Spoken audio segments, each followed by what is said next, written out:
मुझे लगता था मेरी पत्नी को पता ही नहीं कि हमारा तलाक हो चुका है। एक बिजनेस पार्टी में जब उसने मुझे एक दूसरी औरत का हाथ थामे देखा तो वह बस हंस दी। काफी व्यस्त हो पति जी।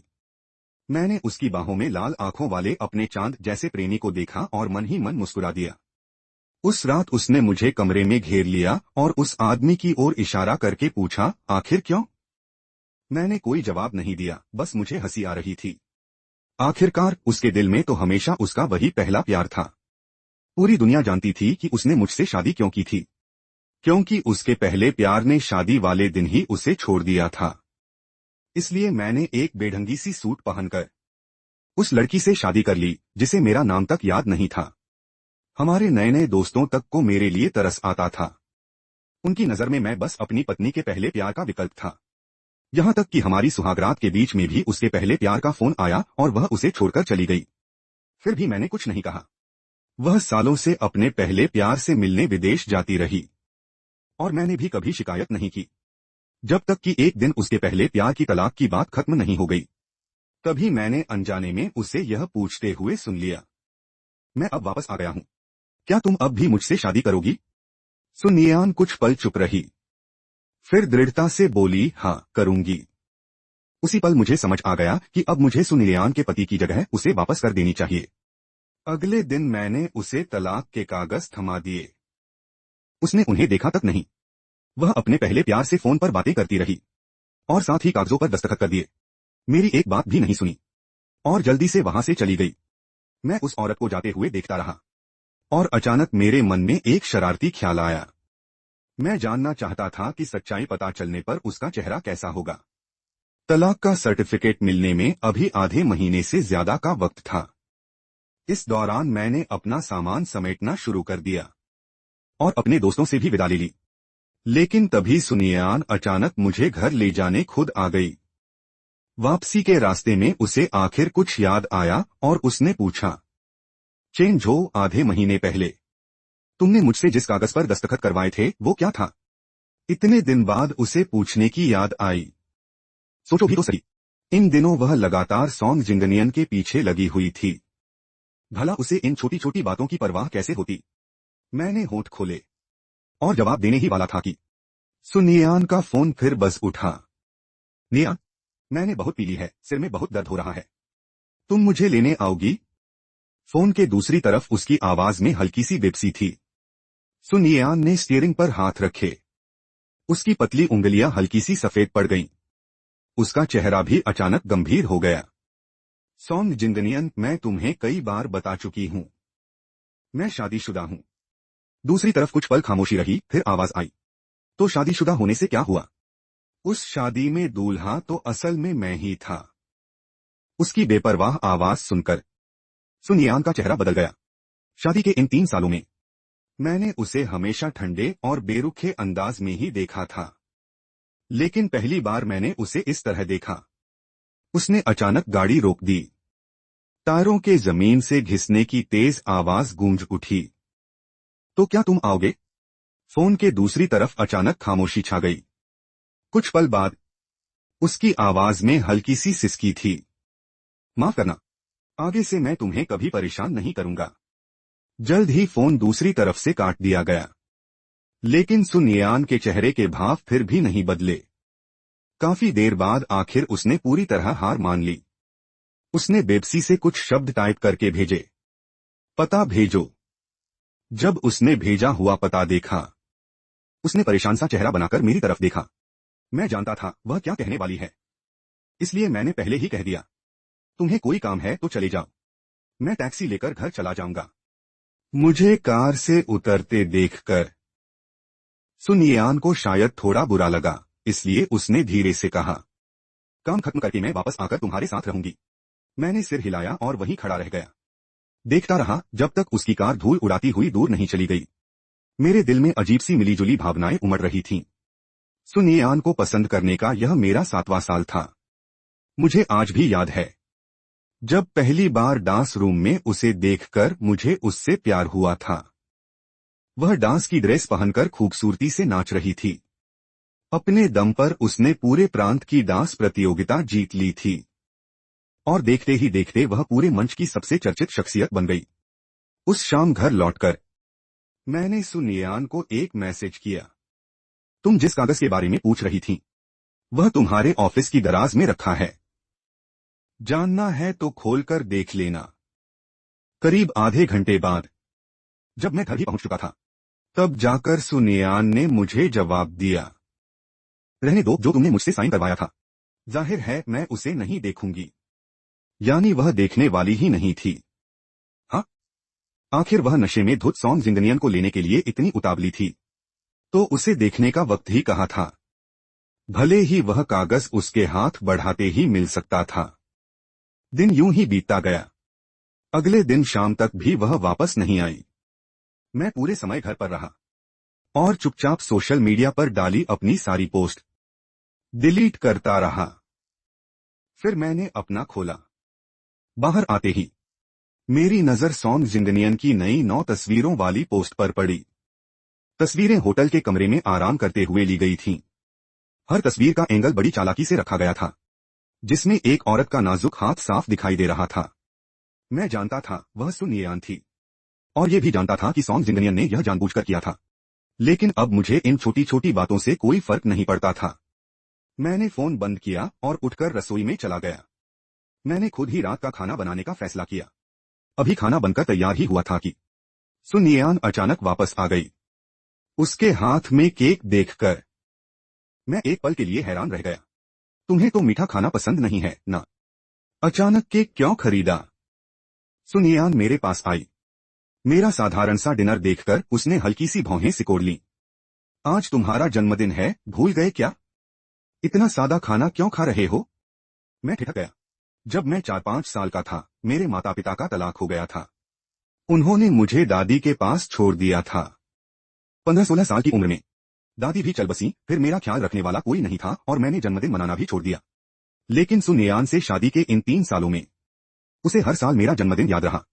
कितनी भी व्यस्त हो, मेरे साथ जन्मदिन मनाने जरूर लौटती थी। जब मैं कहीं दूर से वापस आता और उसे मेरी सुरक्षा की चिंता होती तो वह जानबूझकर एयरपोर्ट पर मुझे लेने आती थी। जब बारिश और तूफान होता तो वह जानती थी कि मुझे डर लगता है और प्यार से मुझे दिलासा देती थी। मुझे लगा था कि ये छोटी छोटी परवाह और अच्छाई शायद प्यार ही था।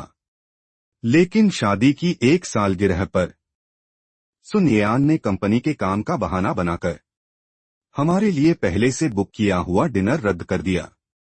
मैं उदास था। तभी जियांग मो मुझे बार में बुलाकर बाहर ले गई। लेकिन वहां मेरी अचानक मुलाकात सॉन्ग जिंगनियन से हो गई। वह बुरी तरह नशे में धुत था, जो उस वक्त कंपनी में ओवरटाइम करने वाली थी। उसे वह छोड़ने को तैयार ही नहीं था।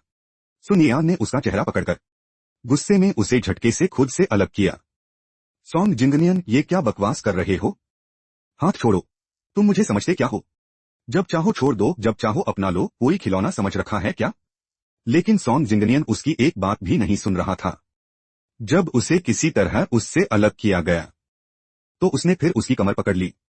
बार बार वही करता रहा, जैसे उसे थकान ही न हो। आखिरकार सुनियान ने हार मान ली। सॉन्ग जिंगनियन, आखिर तुम मुझसे चाहते क्या हो? उस पल मेरे हाथ में पकड़ा बैग अचानक भारी लगने लगा। मेरे दिमाग में एक के बाद एक कई तस्वीरें उभरने लगीं। भीड़ के बीच कसकर थामे हुए वे हाथ, मूसलाधार बारिश में उसके लिए थामी गई वह छतरी। हर एक तस्वीर में सुनियान थी, सॉन्ग जिंगनियन के लिए उसके प्यार का सबूत।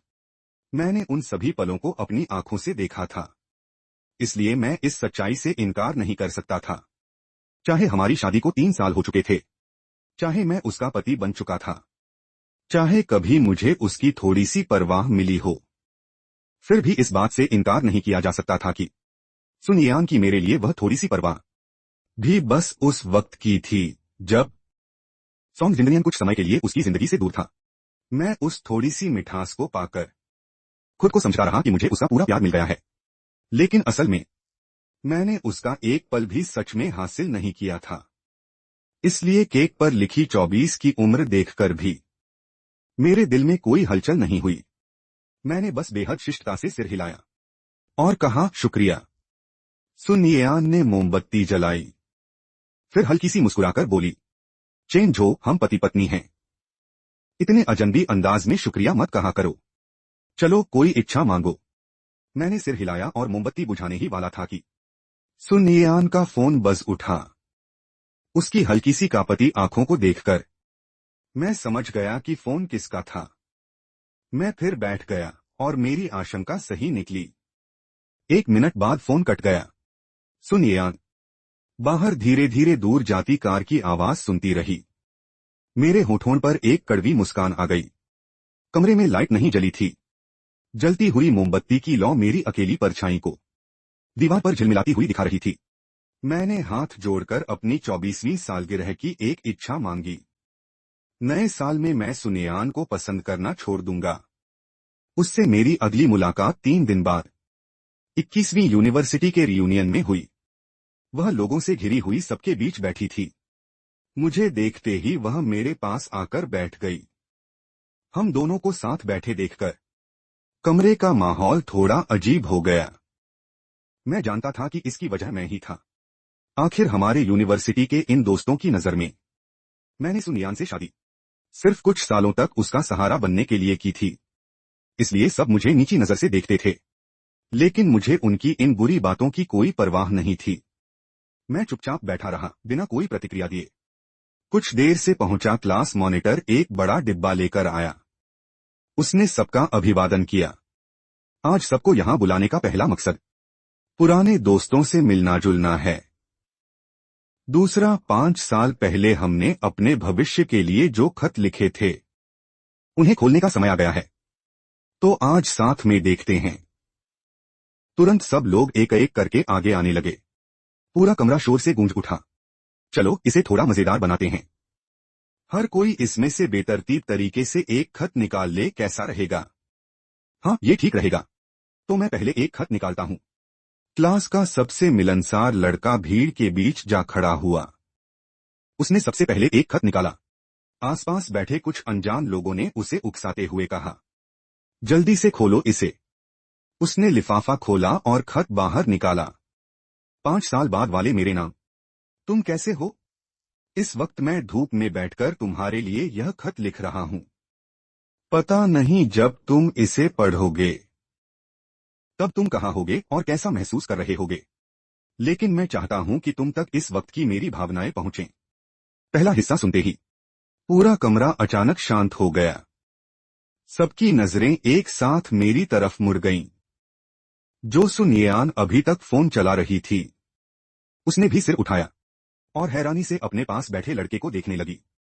मेरे चेहरे पर हमेशा की तरह कोई भाव नहीं था। लेकिन खत में लिखी बातें सुनकर मेरे चेहरे का भाव पल भर में बदल गया। लड़के ने मेरी तरफ देखा, फिर शरारती मुस्कान के साथ आगे पढ़ना शुरू किया। इस वक्त मैं 19 साल का हूं, कॉलेज में दाखिला लिया है और मुझे सुनयान से प्यार हो गया है। लेकिन उसे इस बात का जरा भी पता नहीं है। लेकिन सच कहूं तो उसे पता चल भी जाता तो कोई फर्क नहीं पड़ता, क्योंकि उसके दिल में कोई और है। मेरी ये अनकही मोहब्बत शायद कभी पूरी नहीं हो सकती। तुम शायद मुझसे पूछोगे, जब इसका कोई नतीजा नहीं होना तो फिर हार मान क्यों नहीं लेते? मैं तुम्हें बस इतना बताना चाहता हूं कि मुझे उससे प्यार क्यों है। मुझे उसका वो जुनूनी अंदाज पसंद है, जब हजारों लोगों की तालियों के बीच भी वह बेखौफ आगे बढ़ती है। मुझे उसका वो रूप पसंद है, जब शाम की हवा में वह अनजाने में मेरे लिए जमीन से किताबें उठा देती है। किसी का प्यार ठुकराते वक्त भी उसका विनम्र और सच्चा रवैया मुझे पसंद है। हर हफ्ते मैं मुड़कर उसे चोरी चोरी देखता हूं जब तक मेरी गर्दन में दर्द न होने लगे। जब मुझे पता चला कि डांस करते वक्त उसे चोट लगी है तो आंधी बारिश की परवाह किए बिना मैं चुपके से उसके लिए दवा उसकी दराज में रखाया। रात भर अपनी डायरी में सिर्फ उसका नाम लिखता रहा। शायद अपनी पूरी जिंदगी में वह मुझे कभी याद भी नहीं रखेगी। लेकिन कोई बात नहीं, क्योंकि एक तरफा प्यार हमेशा अकेले ही लड़ा जाने वाला सफर होता है। खत पढ़कर खत्म हुआ। पूरा कमरा एकदम शांत हो गया। सुनयान तो जैसे अपनी जगह पर जम सी गई। उसी पल उसे उस साल का वो दिन याद आया, जिसे याद करना भी उसके लिए मुश्किल था। उसे याद आया कि सबकी तिरछी नजरों के बीच मैं बिना किसी हिचक के खड़ा हुआ था और दृढ़ता से उसके पास आकर खड़ा हो गया था। उसी पल उसे आखिर समझ आया कि मैंने उससे शादी क्यों की थी।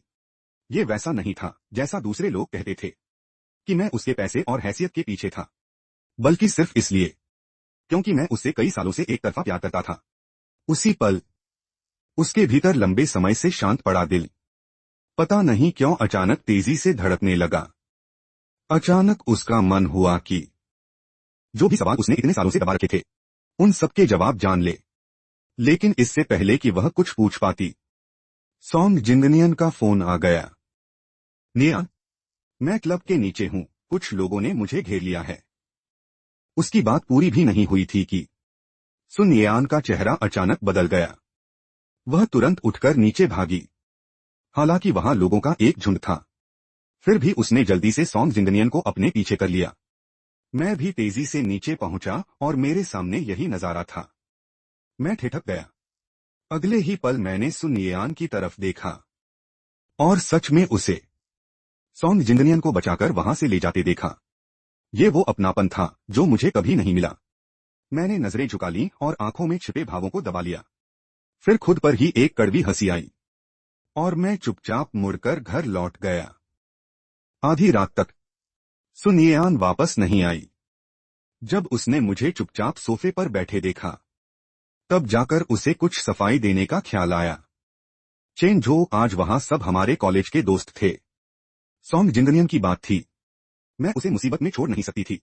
मैंने उसे झूठ बोलने से रोकने की कोशिश नहीं की, बस हल्के से सिर हिलाया और पायजामा लेकर बाथरूम में चला गया। आधे घंटे बाद मैं बाल पोंछते हुए बाहर आया तो देखा सुन येआन मेरे फोन को हाथ में लिए खड़ी थी। उसके चेहरे पर हल्की सी हैरानी थी। चेन जो, तुमने हवाई जहाज का टिकट क्यों खरीदा है? मैं एक पल के लिए ठहर गया, फिर तुरंत फोन उसके हाथ से लेकर बोला, मैंने नहीं खरीदा। शायद एयरलाइन की डिस्काउंट टिकट का कोई प्रमोशन मैसेज होगा। सुन येआन कुछ और पूछना चाहती थी, लेकिन मेरा चेहरा देखकर समझ गई कि मैं बात नहीं करना चाहता, इसलिए उसने अपने सवाल रोक लिए। आखिर मैं उसे कभी झूठ नहीं बोलता था, है ना? उसने फोन रख दिया, सिर हिलाया और हाथ धोने चली गई। उसने मुझ पर कोई दबाव नहीं डाला। लाइट बंद कर दी। अगले दिन मौसम बहुत अच्छा था। हम दोनों साथ में कार से हॉट स्प्रिंग रिजॉर्ट गए। गर्म पानी की गर्माहट से मेरे शरीर की सारी थकान और तनाव धीरे धीरे दूर होने लगा। मैं दीवार से टिककर बैठ गया, सामने उठती सफेद भाप को देखता रहा। धीरे धीरे मुझे नींद आने लगी और पता ही नहीं चला कब मेरी आंख लग गई। शायद आसपास के शोर की आदत हो चुकी थी, इसलिए बाहर की दरवाजा खटखटाने की आवाज मुझे सुनाई नहीं दी। सुन येआन ने मुझे कई बार आवाज दी, लेकिन कोई जवाब नहीं मिला। वह घबरा गई और सीधे दरवाजा खोलकर अंदर आ गई। मुझे बेहोशी की हालत में देखकर उसका दिल घबराकर तेज धड़कने लगा। वह तुरंत गर्म पानी में उतरी और मुझे सहारा देकर उठाया। मैंने धुंधली सी आंखें खोली। भाप इतनी ज्यादा थी कि लगभग कुछ दिखाई नहीं दे रहा था। उसने सबसे पहले मुझे नीचे बिठाया और खिड़की खोलकर हवा आने दी। मैं उठकर दूसरे कमरे में चला गया। कपड़े बदलकर जब बाहर आया तो मेरे पूरे शरीर में जैसे ताकत ही नहीं बची थी। मैं वहीं पास में बैठ गया। सुन येआन एक पल के लिए रुकी, लेकिन उसने मेरी तरफ देखा तक नहीं, बस मुड़कर चली गई। मैं थोड़ा हैरान रह गया और उसी पल मुझे समझ आया कि शादी के दिन खड़े होते वक्त मेरे मन में जो उम्मीद थी वह कितनी बेवकूफी भरी थी।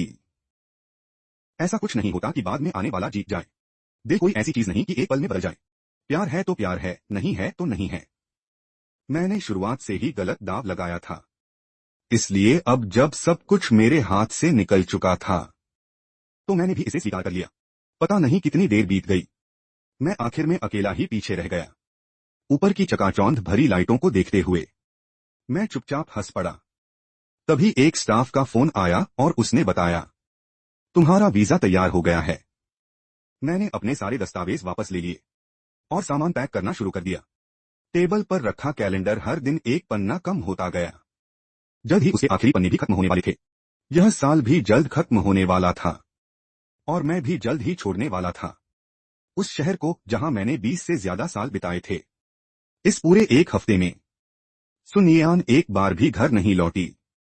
वहीं सॉन्ग जिंगनियन रोज मुझे चिढ़ाने वाले ढेरों मैसेज भेजता रहा। 7वें दिन उसने एक वीडियो भेजा। उसमें सुन येआन उसके पास बैठी थी और उसके कंधे दबा रही थी। उसके हाथों की हरकत बेहद कोमल थी।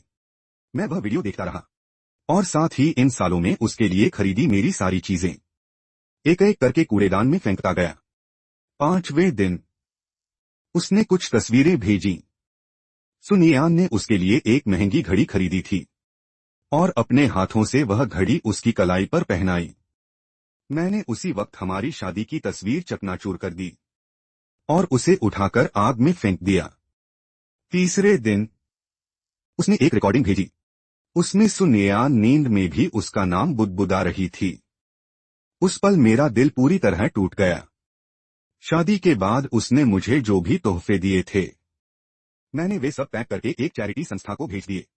जो आलीशान घर कभी मेरा घर हुआ करता था, वह धीरे धीरे खाली होने लगा और मेरा थोड़ा बहुत सामान भी धीरे धीरे पैक होकर तैयार हो गया।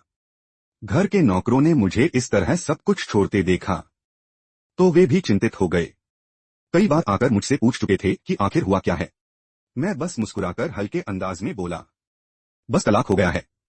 क्या मैडम ने भी मंजूरी दे दी? मुझे नहीं पता। मैं सोचने लगा, अगर इस वक्त सुनियान उस तलाक के समझौते को देखेगी तो शायद बहुत खुश होगी। आखिर उसके दिल और दिमाग में इस वक्त सिर्फ सॉन्ग जिंगनियन ही छाया हुआ था। अगले दिन सॉन्ग जिंगनियन का फिर एक मैसेज आया। इस बार कैमरा सुनियान पर नहीं बल्कि उसके माता पिता पर था। तस्वीर में उन तीनों को देखकर ऐसा लग रहा था जैसे वे एक परिवार की तरह खुशियां मना रहे हों। लेकिन मेरे दिल में जरा भी हलचल नहीं हुई। मैंने फिर भी कोई जवाब नहीं दिया। इसके बजाय कॉन्टैक्ट लिस्ट खोली और सॉन्ग जिंगनियन, सुनियान और उन दोनों से जुड़े हर शख्स का नंबर डिलीट कर दिया। जिस दिन मैं जाने वाला था उस दिन बर्फबारी शुरू हो गई। मैंने पिछली रात तैयार की अपनी सारी डायरिया और वे प्रेम पत्र जो कभी भेज नहीं पाया, सब बाहर ले आया। अंगीठी की आग ने मेरे चेहरे को रोशन कर दिया और उन पन्नों में दर्ज मेरी जवानी की सारी भावनाएं भी एक एक करके आग में जलकर राख हो गईं। मैंने सिर उठाकर गिरती बर्फ को देखा। सोचने लगा, और कितनी देर बर्फ गिरती रहेगी ताकि ये राख पूरी तरह ढक जाए। तभी बंद पड़ा मुख्य दरवाजा अचानक खुला। काफी दिनों बाद सुनियान वापस आई थी। वह जल्दी जल्दी अंदर आई। उसने बर्फ में खड़े मुझे देखा, फिर पहले अंदर लिविंग रूम में चली गई। थोड़ी देर बाद बाहर आकर वह मेरे पास रुक गई। उन जले हुए प्रेम पत्रों को देखकर उसे अनायास ही उस रियूनियन वाली चिट्ठी याद आ गई। काफी समय से कठोर पड़ा उसका दिल आखिर धीरे धीरे पिघलने लगा। इन दिनों मैं काफी व्यस्त हूं। 2 दिन बाद काम खत्म हो जाए तो हम बैठकर अच्छी तरह बात करेंगे। बात किस बारे में? तलाक की। मैं मुस्कुराया। मेरी बात सुनकर उसकी आंखें अचानक मेरी तरफ उठीं। उसकी आवाज में हल्की बेचैनी आ गई। बात करने की जरूरत नहीं है। तुम्हें जो सबसे ज्यादा चाहिए था वह मैंने तुम्हें 1 महीने पहले ही दे दिया था। क्या चीज? कैसी चीज? सुनियान कुछ और पूछने ही वाली थी कि उसका फोन कई बार बज उठा। उसने फोन खोला और मैसेज देखे। उसके चेहरे के भाव तुरंत बदल गए। उसका चेहरा देखकर मैंने बचे हुए आखिरी प्रेम पत्र भी आग में फेंक दिए। फिर खड़ा हो गया। मेरी लंबी कदकाठी पीछे जलती आग को पूरी तरह ढक रही थी। सुनियान ने मैसेज का जवाब दिया और उसी वक्त सारे प्रेम पत्र जलकर राख हो गए। वह यह भी भूल गई कि अभी उससे क्या पूछना चाहती थी। मैं खुद उसे दरवाजे तक छोड़ने आया और उसके लिए कार का दरवाजा खोल दिया। तभी ठंडी हवा का एक झोंका आया। सुनियान ने देखा कि मैंने बहुत पतले कपड़े पहन रखे थे। वह धीरे से बोली, तुम अंदर जाओ, कहीं ठंड न लग जाए। लेकिन मैं दरवाजे पर ही खड़ा रहा और उसे जाते हुए देखता रहा।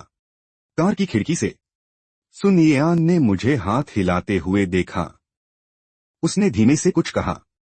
वह सुन नहीं पाई, लेकिन शायद यही कहा होगा, रास्ते में अपना ख्याल रखना। पिछले 3 सालों में वह ये बात अनगिनत बार सुन चुकी थी, इसलिए उसने उस पर ज्यादा ध्यान नहीं दिया। गाड़ी चल पड़ी और जल्द ही उसकी नजरों से ओझल हो गई। मैं काफी देर तक अकेला बर्फ में खड़ा रहा। फिर वापस कमरे में गया और अपना कोट पहना। सामान उठाकर नीचे आ गया। बर्फ लगातार गिर रही थी। एक एक फाहा मेरे सिर पर आकर गिर रहा था। दूर से देखने पर वे सफेद बालों जैसे लग रहे थे। टैक्सी विला के बाहर आकर रुक गई। गाड़ी में बैठने से पहले मैंने पलटकर आखिरी बार उस घर को देखा। फिर वही धीमी सी बात एक बार और दोहराई, फिर कभी नहीं मिलेंगे जिंदेई, फिर कभी नहीं मिलेंगे। सुन येआन। उधर सुन येआन गाड़ी चलाकर सीधे सॉन्ग जिंगनियन के घर पहुंची। कल रात उसने बचपन की तस्वीरें देखने की जिद की थी, इसीलिए वह खास तौर पर वापस वहां आई थी।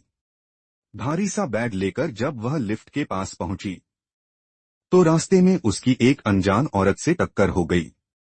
उस औरत के पास से उसे एक जानी पहचानी हल्की सी खुशबू आई, वही परफ्यूम जो सॉन्ग जिंगनियन को सबसे ज्यादा पसंद था।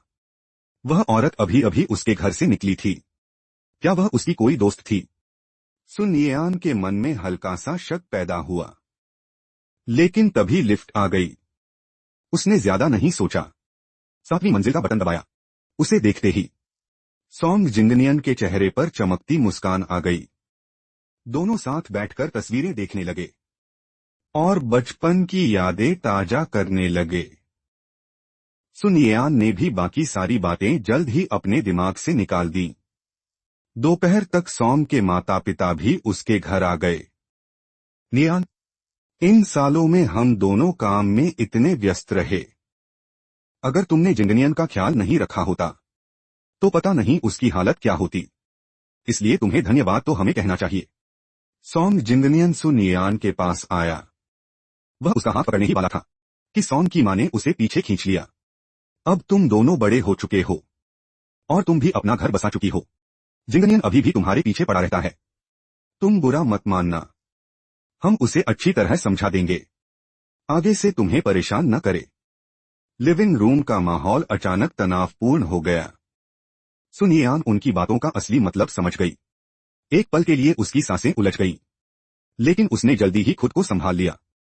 होठों पर आई मुस्कान भी गायब हो गई और चेहरे पर सिर्फ शालीनता और औपचारिकता रह गई। सॉन्ग जिंगनियन के चेहरे के भाव भी बदल गए, लेकिन उसने ऐसे जताया जैसे उसे मां की बात समझ ही नहीं आई। वह बेचैनी से सुन येआन की तरफ देखने लगा और बात बदलने की कोशिश की। अच्छा रहने दो, मैं और नियान साथ बड़े हुए हैं, इसमें परेशान करने वाली क्या बात है? उसने तो मुझे घर छोड़ने का वादा भी किया है ना? सुन येआन ने सिर उठाया और जवाब देने ही वाली थी, लेकिन दोनों बड़ों की चेतावनी भरी नजरें पड़ते ही उसके होठों पर आने वाले शब्दों का मतलब ही बदल गया। हाँ, ऐसा ही कहा था, लेकिन अभी मेरे सेक्रेटरी ने बताया कि कंपनी में कुछ काम है। अब जब अंकल आंटी भी आ गए हैं तो मैं तुम्हें परेशान नहीं करूंगी। इतना कहकर वह वहां और नहीं रुकी और सीधे लिविंग रूम से बाहर चली गई। वह कुछ कदम ही चली थी कि सॉन्ग की मां ने उसे रोक लिया और उसके हाथ में वह फोटो एल्बम थमा दिया। नियान, जिंगनियन ने अतीत में तुम्हें बहुत दुख दिया है, लेकिन उस वक्त वह बहुत छोटी थी। उसे सच्चे प्यार की कीमत समझ नहीं आती थी। तुम उन बातों को दिल पर मत लेना। बचपन से जिस आंटी ने उसे अपने सामने बड़ा होते देखा था, उन्हें इस तरह पछताते देखकर सुन येआन ने धीरे से सिर हिला दिया। आंटी, अतीत की वो सारी बातें मैं पीछे छोड़ चुकी हूं। मैं जिंगनियन से नफरत नहीं करती, आप चिंता मत कीजिए। सॉन्ग की मां ने आह भरी। उसकी आंखों में सुन येआन के लिए गहरा अफसोस था। जिंगनियन की किस्मत में शायद तुम नहीं थीं, और तुम दोनों का पति पत्नी बनना शायद लिखा ही नहीं था। तुम्हारी मां से सुना है, बाद में जिस आदमी से तुमने शादी की वह बहुत समझदार और तुम्हारा ख्याल रखने वाला है। तुम दोनों के बीच रिश्ता भी बहुत अच्छा है। उसकी अच्छी तरह कदर करना। वही इंसान है जिसके साथ तुम्हें पूरी जिंदगी बितानी चाहिए। सुन येआन जानती थी कि आंटी की बातों के पीछे सिर्फ उसकी भलाई थी, और वह ये भी समझती थी कि उसका और सॉन्ग जिंगनियन का रिश्ता उसी शादी के दिन खत्म हो गया था, जब गुस्से में उसने किसी और से शादी करने का फैसला किया था। इन 3 सालों में उसने भी अपने अतीत को भूलने की कोशिश की थी, अपने पति के साथ अच्छी तरह जिंदगी बिताओ, लेकिन आखिर वह वही इंसान था जिससे उसने 18 साल प्यार किया था। भला उसे यूं ही कैसे भुलाया जा सकता था? इसलिए जब सॉन्ग जिंगनियन वापस देश आया और बार बार उसके सामने आकर उसे मनाने लगा, तो आखिरकार उसका दिल पिघल गया। भले ही वे प्रेमी नहीं बन सकते थे, लेकिन इतने सालों की दोस्ती तो थी ही। इसी सोच के साथ उसने खुद को समझाया और बार बार उसके पास जाती रही। लेकिन हर बार जब सॉन्ग जिंगनियन रोते हुए कहता कि वह अब भी उससे प्यार करता है, तो उसका दिल भी कुछ पल के लिए पिघल जाता। लेकिन वे पल ऐसे थे जैसे हवा के झोंके से झील में उठी लहरें, कुछ ही देर में फिर बिना कोई निशान छोड़े गायब हो जाती। जब भी वह उस हद तक पहुंचती, उसे याद आ जाता कि उसका पति मैं था। बार बार वह खुद को जैसे एक भूल भुलैया में फंसा हुआ महसूस करती। उसे बाहर निकलने का रास्ता नहीं मिल रहा था। लेकिन आज ये बातें सुनने के बाद, जैसे किसी ने उसे झकझोर कर जगा दिया हो, वह धीरे धीरे होश में आने लगी। उसे सुबह यूनिवर्सिटी में मुझे दूर जाते हुए देखने का वह पल याद आ गया। सुन येआन के दिल में अचानक हिम्मत भर गई। उसने सॉन की मां की तरफ झुककर अभिवादन किया। उसकी आवाज बेहद गंभीर थी। आंटी, मुझे ये सब बताने के लिए धन्यवाद। अब मैं समझ गई हूं। उसके घर से निकलने के बाद सुन येआन सीधे अपने पुराने घर चली गई। वहां उसकी मां ने उसे अपने कमरे में बुलाया। गंभीर आवाज में उसने कहा, जब तुम्हारी शादी चेंज हो से हुई थी, मुझे उसकी पारिवारिक पृष्ठभूमि पसंद नहीं थी। मुझे लगा था कि वह तुम्हारी लायक नहीं है, इसलिए मुझे उससे कुछ शिकायतें थीं। लेकिन इन 3 सालों में मैंने देखा कि वह तुम्हारी कितनी परवाह करता था। उसने घर को कितने अच्छे से संभाल कर रखा और हमारा भी हमेशा ध्यान रखा। इसलिए धीरे धीरे मैंने अपनी सारी नाराजगी छोड़ दी। तुम अब छोटी बच्ची नहीं हो। कुछ बातें मैं बार बार नहीं कहना चाहती। जो हो गया उसे वहीं छोड़ दो। पुरानी बातों को पकड़कर मत बैठी रहो। तुम्हारी पसंद अच्छी है। तुमने एक बहुत अच्छा पति चुना है। अब तुम्हें भी स्थिर हो जाना चाहिए और अपनी जिंदगी अच्छे से जीनी चाहिए। शादी प्यार जैसी नहीं होती। शादी तो धीमी आंच पर पकने वाली एक ऐसी डिश है। रिश्ते को धीरे धीरे संभालकर चलना चाहिए। तुम्हारी और चेन झो की शादी से पहले कोई खास रिश्ता नहीं था और तुम दोनों अभी इतने जवान हो, इसलिए बहुत सी बातें समय रहते साफ कर लेनी चाहिए, वरना मन में दबाई बातें धीरे धीरे गांठ बन जाती हैं। समझी? सुलियानान ने सोचा भी नहीं था कि उसकी हमेशा कम बोलने वाली मां उससे इतनी घर गृहस्थी की बातें समझाकर कहेगी। लेकिन वह जानती थी कि मां बिल्कुल सही कह रही थी। उसने सम्मान से सिर झुका लिया। आप सही कह रही हैं। मुझे पता है अब क्या करना है।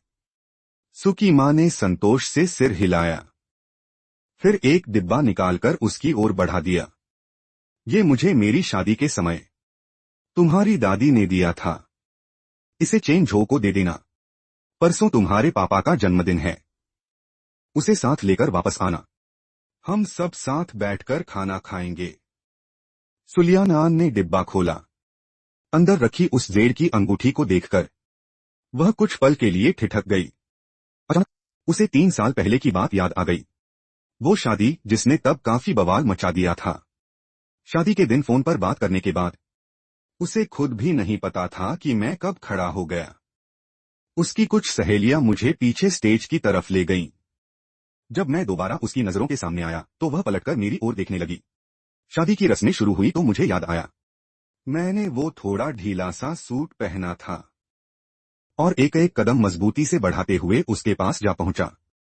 उसके साथ खड़े होकर हम दोनों ने नीचे मौजूद हजारों तमाशबीन निगाहों और फुसफुसाहटों का सामना किया, बिना डरे और बिना पीछे हटे। शायद मेरे इस हौसले से उसे भी हिम्मत मिली। सुलियानान के बुझ चुके दिल में चेन झो को स्वीकार करने की थोड़ी हिम्मत फिर जाग उठी। हालांकि उसे अभी तक अपने दूल्हे का नाम तक नहीं पता था, लेकिन उसने मन ही मन ठान लिया था कि जिस इंसान ने उसे अंगूठी पहनाई है उसका साथ जिंदगी भर निभाएगी और कभी उसे निराश नहीं करेगी।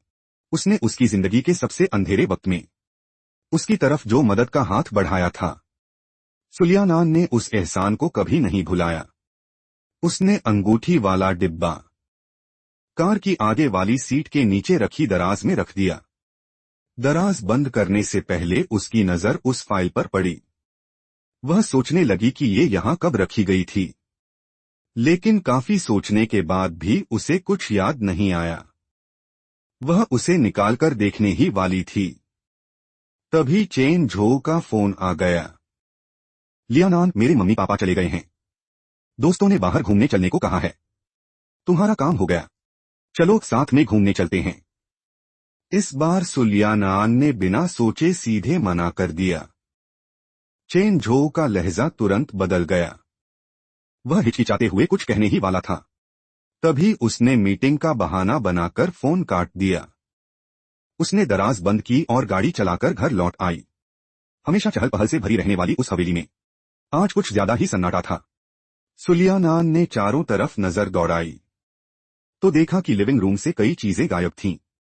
कुछ महीने पहले चाय की मेज पर छोड़ा हुआ हेयर बैंड, डाइनिंग टेबल पर रखा पानी का गिलास, सोफे पर रखा कंबल, ये सब छोटी मोटी चीजें थीं जो मैं खरीद कर लाया करता था।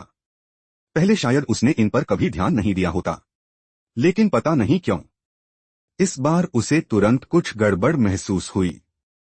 उसने मैनेजर को रोककर पूछा, घर से इतनी सारी चीजें कहाँ चली गईं? साहब ने सब फेंक दिया, बूढ़े मैनेजर ने गंभीर आवाज में जवाब दिया।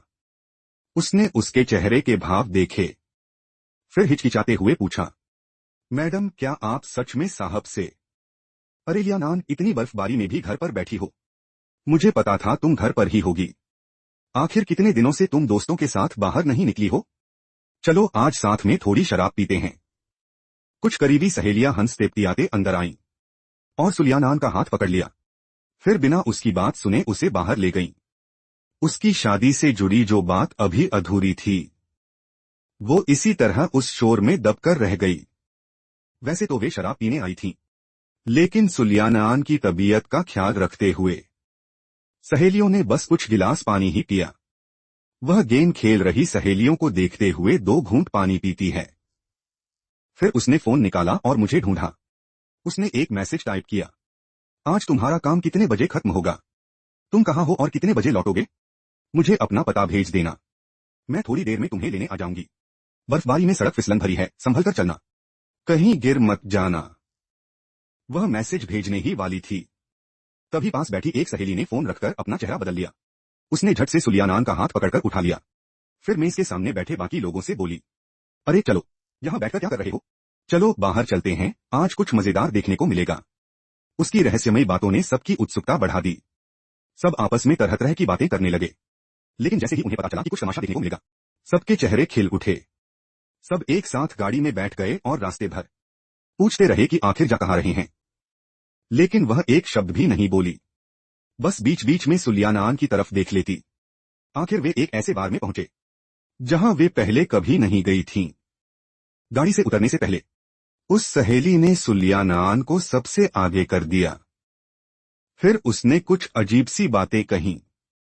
लियानान, कुछ बातों की खबर मुझे पहले से ही मिल रही थी, लेकिन मैंने सोचा सबूत सामने आने से पहले तुम्हें बताना ठीक नहीं होगा। बाद में अगर तुम्हें कुछ दिखाई दे तो मुझे दोष मत देना, मैं सच में तुम्हारी भलाई के लिए कह रही हूं। वे सभी बचपन से साथ पली भी जिगरी सहेलियां थीं। उसकी इतनी गंभीर आवाज सुनकर सुलियानान के चेहरे की मुस्कान धीरे धीरे गायब हो गई। उसने सामने जगमगाते बार के दरवाजे को देखा। उसने अपना हाथ उठाया और दरवाजा खोल दिया। दरवाजा खुलते ही बार का नजारा सबके सामने आ गया। रंग बिरंगी रोशनी और शराब से भरा पूरा हॉल तेज और शोरगुल वाले संगीत में डूबा हुआ था। तभी एक सफेद तेज रोशनी नीचे पड़ी, जिसने मंच के बीच एक जोड़े को साफ साफ उजागर कर दिया।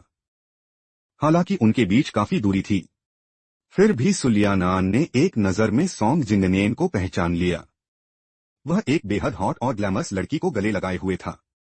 उस लड़की के चेहरे पर अजीब सी लालिमा थी और उसके हाथ लगातार उस लड़की की पीठ पर घूम रहे थे। वह अपनी रोज की शालीन और सलीकेदार रईसजादे वाली छवि से बिल्कुल अलग लग रहा था। दरवाजे पर खड़े 7-8 लोग एक पल के लिए बिल्कुल खामोश हो गए, लेकिन इस खामोशी के बिल्कुल उलट हॉल में बढ़ता शोर और भी तेज होता जा रहा था। अरे वाह, इतनी जल्दी इतना आगे बढ़ गए। आधे घंटे से चल रहा है, कहीं लड़की की जान ही न निकल जाए। अरे दोनों में प्यार हो तो ऐसे ही करते हैं। तुम्हें जलन हो रही है तो मत देखो। वैसे चेन झो इस लड़की के साथ 6 महीने से डेट कर रहा है ना, फिर भी अभी तक आगे नहीं बढ़ा। तुम लोगों को क्या लगता है इस बार कितनी देर चलेगा? क्या ये सुलियानान से भी ज्यादा चलेगा? चेन झो के मन की बात का अंदाजा मत लगाओ। वो तो बस यूं ही है। सुलियानान को देखो, 3 साल से उसके साथ है। अब जब उसका मन बदल गया है तो क्या हुआ? आखिर दोनों का यही हाल होना था। सॉन्ग जिननेन के दोस्तों के मुंह से ये बातें सुनकर सुलियानान की सहेलियों का गुस्सा फट पड़ा। वे ये सब बिल्कुल बर्दाश्त नहीं कर सकती थीं। सभी गुस्से में अंदर घुस गईं। एक ने जाकर म्यूजिक बंद किया, दूसरी ने लाइट जला दी। बाकी लड़कियां सीधे स्टेज पर चढ़ गईं और सॉन्ग जिंगनेन और उस लड़की को जबरन अलग कर दिया। इस अचानक हुए हंगामे ने वहां का पूरा माहौल बदल दिया। होश में आए सॉन्ग जिंगनेन ने अपने सामने खड़ी उन लड़कियों को देखा जो पता नहीं कब अंदर घुस आई थीं। उसका चेहरा गुस्से से लाल हो गया। उसने चारों तरफ देखा, लेकिन सुलियानान कहीं नजर नहीं आई। तो उसने हल्की सी राहत की सांस ली। फिर उसने ठंडे तेवर में उन बदनीयत लड़कियों की तरफ देखा। तुम लोगों को इस जगह का पता कैसे चला? मैंने तो तुम्हें बुलाया भी नहीं था। फिर यहाँ क्यों आई हो? पहले से गुस्से में बैठी उन लड़कियों ने ये सुनते ही उससे बहस शुरू कर दी। ये बस एक बार ही तो है। अगर तुम यहाँ आ सकते हो तो हम क्यों नहीं आ सकते? इसके लिए तुम्हारी इजाजत भी चाहिए क्या? क्यों? तुम यहाँ छिपकर मौज कर रहे हो। डर था कि हम देख लेंगे और तुम्हारा खेल बिगाड़ देंगे। सॉन्ग जिननेन अपने दोस्तों और गर्लफ्रेंड के सामने अपनी इज्जत नहीं गंवाना चाहता था। गुस्से में उसने तुरंत पलटकर जवाब दिया, डर? मुझे किस बात का डर होगा? मैं बस एक लड़की के साथ डेट कर रहा हूँ। क्या मुझे सुलियानान के जानने से डरना चाहिए? वो खुद शादीशुदा है। क्या मैं अपनी एक्स गर्लफ्रेंड से बात भी नहीं कर सकता? उसके ये कहते ही सभी सहेलियां ताली बजाने लगीं। उनके चेहरे पर आती मुस्कान देखकर सॉन्ग जिननेन का दिल धक से रह गया। उसे तुरंत कुछ गड़बड़ महसूस हुई।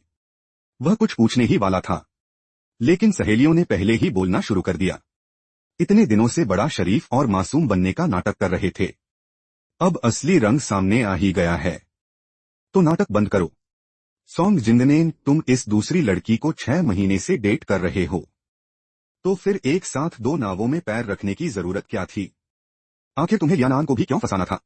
ये सुनते ही सॉन्ग जिननेन की गर्लफ्रेंड को भी कुछ गड़बड़ समझ आ गई। उसका चेहरा गुस्से से उतर गया।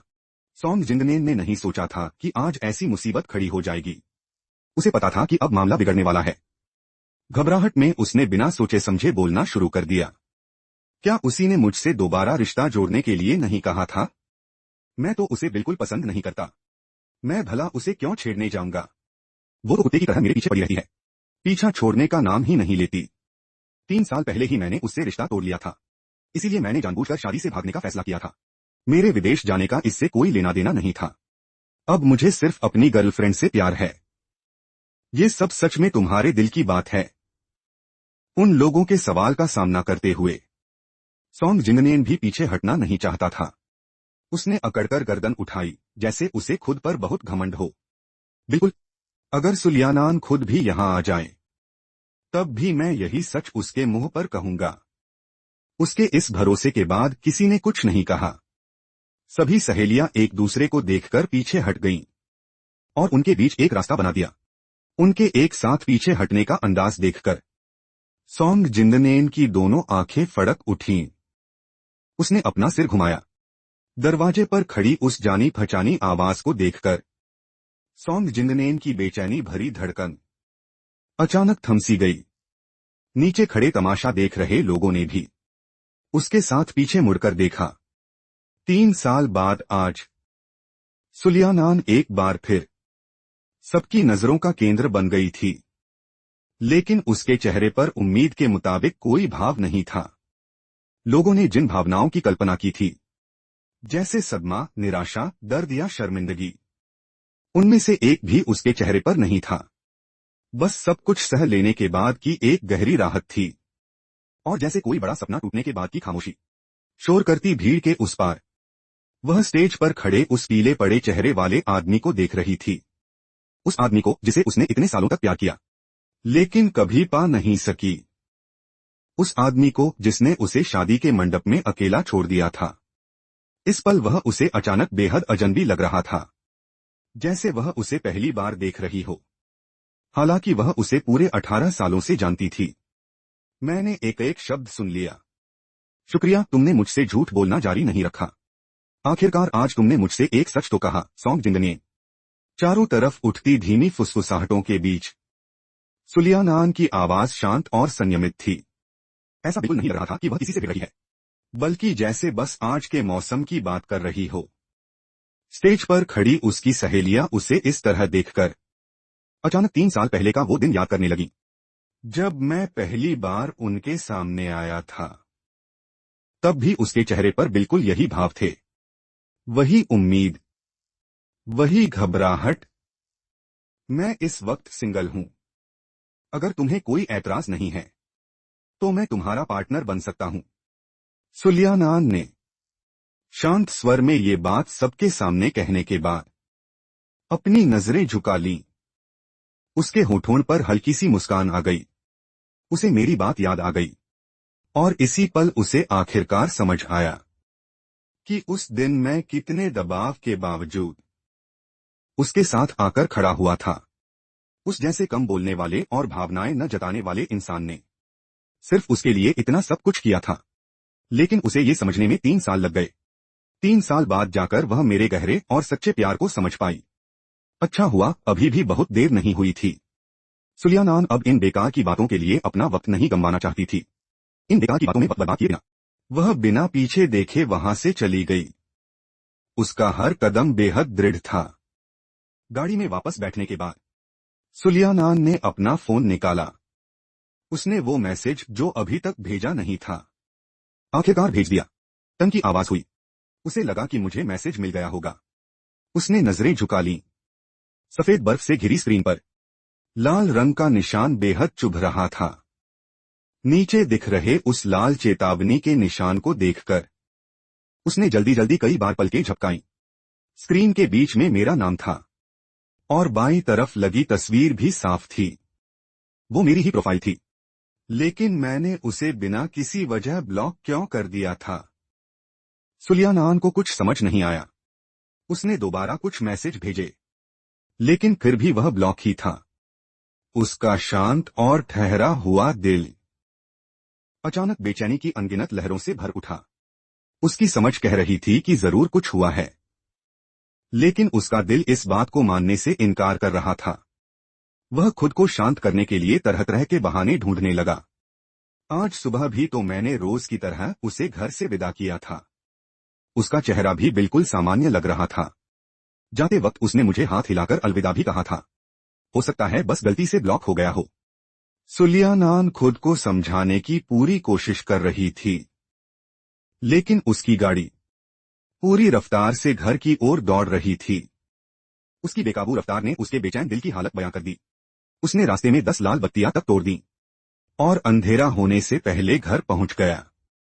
घर में उसके जाने के बाद कुछ भी बदला हुआ नहीं था। वही सन्नाटा था, इतना सन्नाटा जैसे ये उसका अपना घर ही न हो। तभी उसने रसोई की लाइट जलती देखी। उसे लगा कि मैं उसके लिए हैंगओवर उतारने वाला सूप बना रही हूं। वह तुरंत अंदर भागा। चूल्हे पर सच में सूप उबल रहा था, लेकिन वहां नौकरानी खड़ी थी। उसे देखते ही वह घबरा गई और जल्दी से एक कटोरा सूप निकालकर उसके सामने रख दिया। सुलियानान ने शराब नहीं पी थी, फिर भी उसने थोड़ा सा चख लिया। गर्म सूप मुंह में जाते ही उसे महसूस हुआ कि स्वाद अलग था। सुलियानान ने भौहें सिकोड़ लीं। क्या हैंगओवर वाला सूप हमेशा मैडम ही नहीं बनाती थीं? नौकरानी की साफ आंखें अचानक पूरी तरह फैल गईं। नौकरानी घबराकर बोली, माफ कीजिए मैडम। मैडम के जाने से पहले उन्होंने मुझे सूप बनाना सिखाया था, लेकिन मैंने लिखकर नहीं रखा। आप थोड़ा इंतजार कीजिए, मैं अभी आपके लिए नया बनाती हूं। उसकी इस बात में सुलियानान ने सिर्फ 4 शब्द सुने। जाने से पहले उसका तेजी से धड़कता दिल अचानक जैसे बर्फसा ठंडा पड़ गया। वह कब घर छोड़कर गई? आज सुबह आपके बाहर जाने के बाद लिविंग रूम से लेकर स्टडी रूम तक, बाथरूम और घर के हर कोने तक सुलियानान ने सब जगह ढूंढ लिया, फिर भी मेरा कोई निशान नहीं मिला। तभी बूढ़ा मैनेजर भी वहां आ गया। उसे घबराया और बदहवास देखकर आखिरकार उसने वो सवाल पूछ ही लिया जो इतने समय से उसके मन में दबा था। मैडम, आपने मैडम के साथ तलाक के लिए हामी क्यों भर दी? तलाक, ये दो शब्द सुनते ही सुलियानान को लगा जैसे उसके पैरों तले जमीन खिसक गई हो। उसने मुझे कभी इस बारे में कुछ बताया ही नहीं था। आखिर सबको क्यों लग रहा था कि तलाक वही चाहती थी? वह दिमाग पर जोर डालकर पिछले कुछ समय में हुई सारी बातें याद करने लगा। वह किसी छोटी सी कड़ी को ढूंढने की कोशिश कर रहा था। कैफे में उसकी अजीब हरकतें, वो कागज जिसे वह ठीक से देख भी नहीं पाया था, और उस सुबह कही उसकी वो रहस्यमयी बातें। तुम्हें जो चाहिए था वो मैं पहले ही दे चुकी हूं।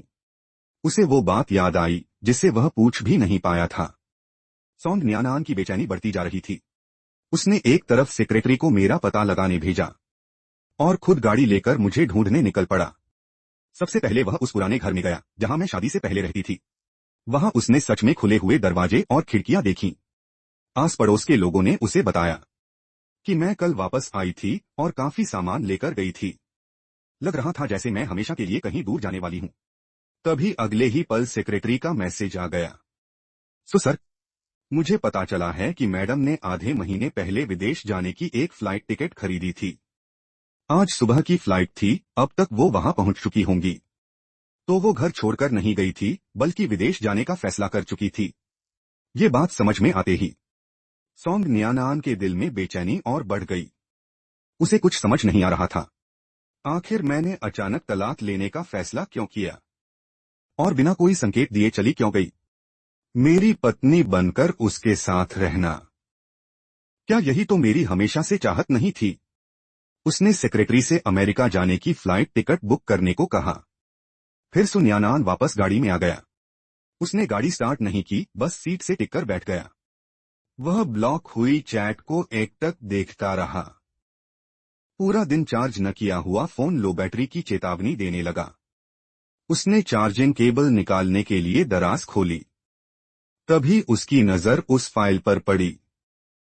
इस बार उसने आखिरकार 1 महीने से रखी उस फाइल को खोल दिया।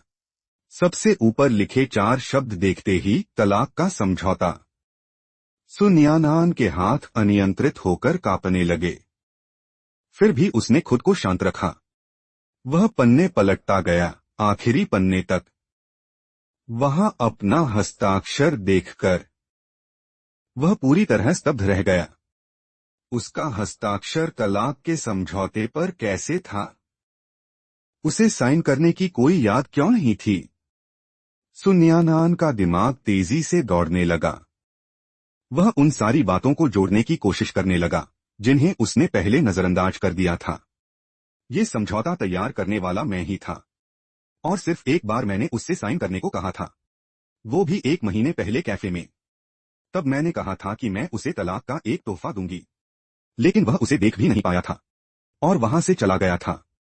मैंने वो समझौता उसकी गाड़ी में रख दिया था और उसे कई बार याद भी दिलाया था कि वो इसे देख ले।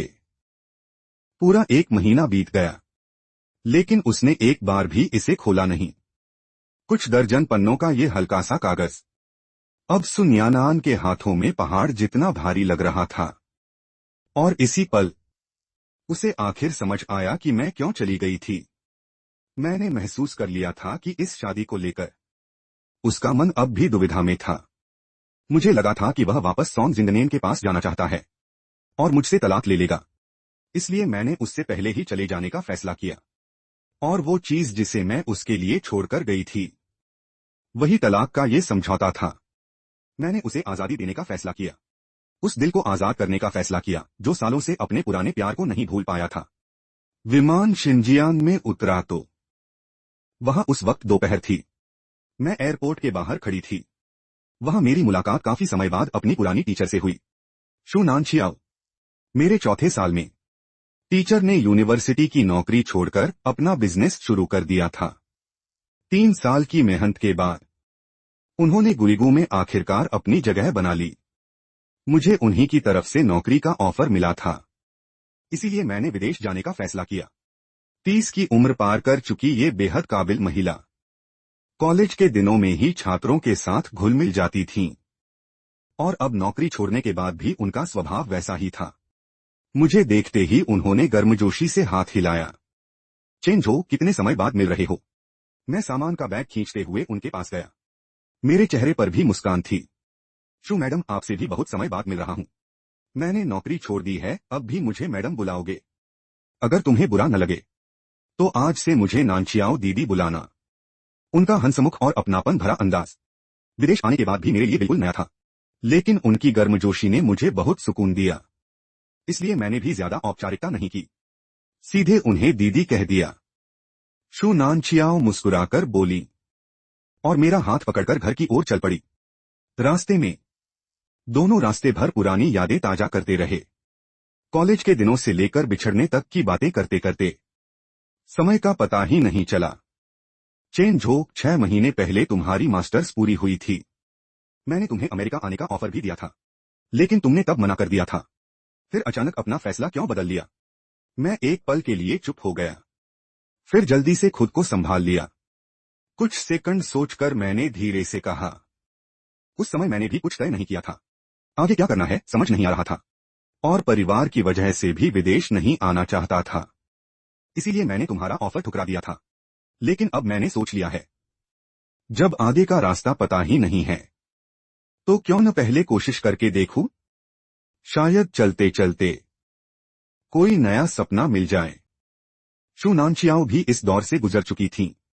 वह जानती थीं कि समाज में कदम रखने वाले युवाओं को शुरुआत में अक्सर कुछ समझ नहीं आता, इसलिए वह मेरी मौजूदा हालत को अच्छी तरह समझ रही थीं। उन्होंने मुझे कुछ दिलासा दिया। जिंदगी ऐसी ही है, एक कदम चलो और फिर आगे का देखो। देखो न, मैंने भी पहले यूनिवर्सिटी में कई साल तक टीचर की नौकरी की थी। तभी मुझे एहसास हुआ कि वो जिंदगी मेरे लिए नहीं है, और फिर मैंने नौकरी छोड़कर अपना काम शुरू करने का फैसला किया। तुम अभी इतनी छोटी हो, इस उम्र में उलझन होना बिल्कुल सामान्य है, लेकिन बस हिम्मत करके पहला कदम उठा लो। मुझे यकीन है तुम्हें अपनी जिंदगी का मकसद जरूर मिल जाएगा।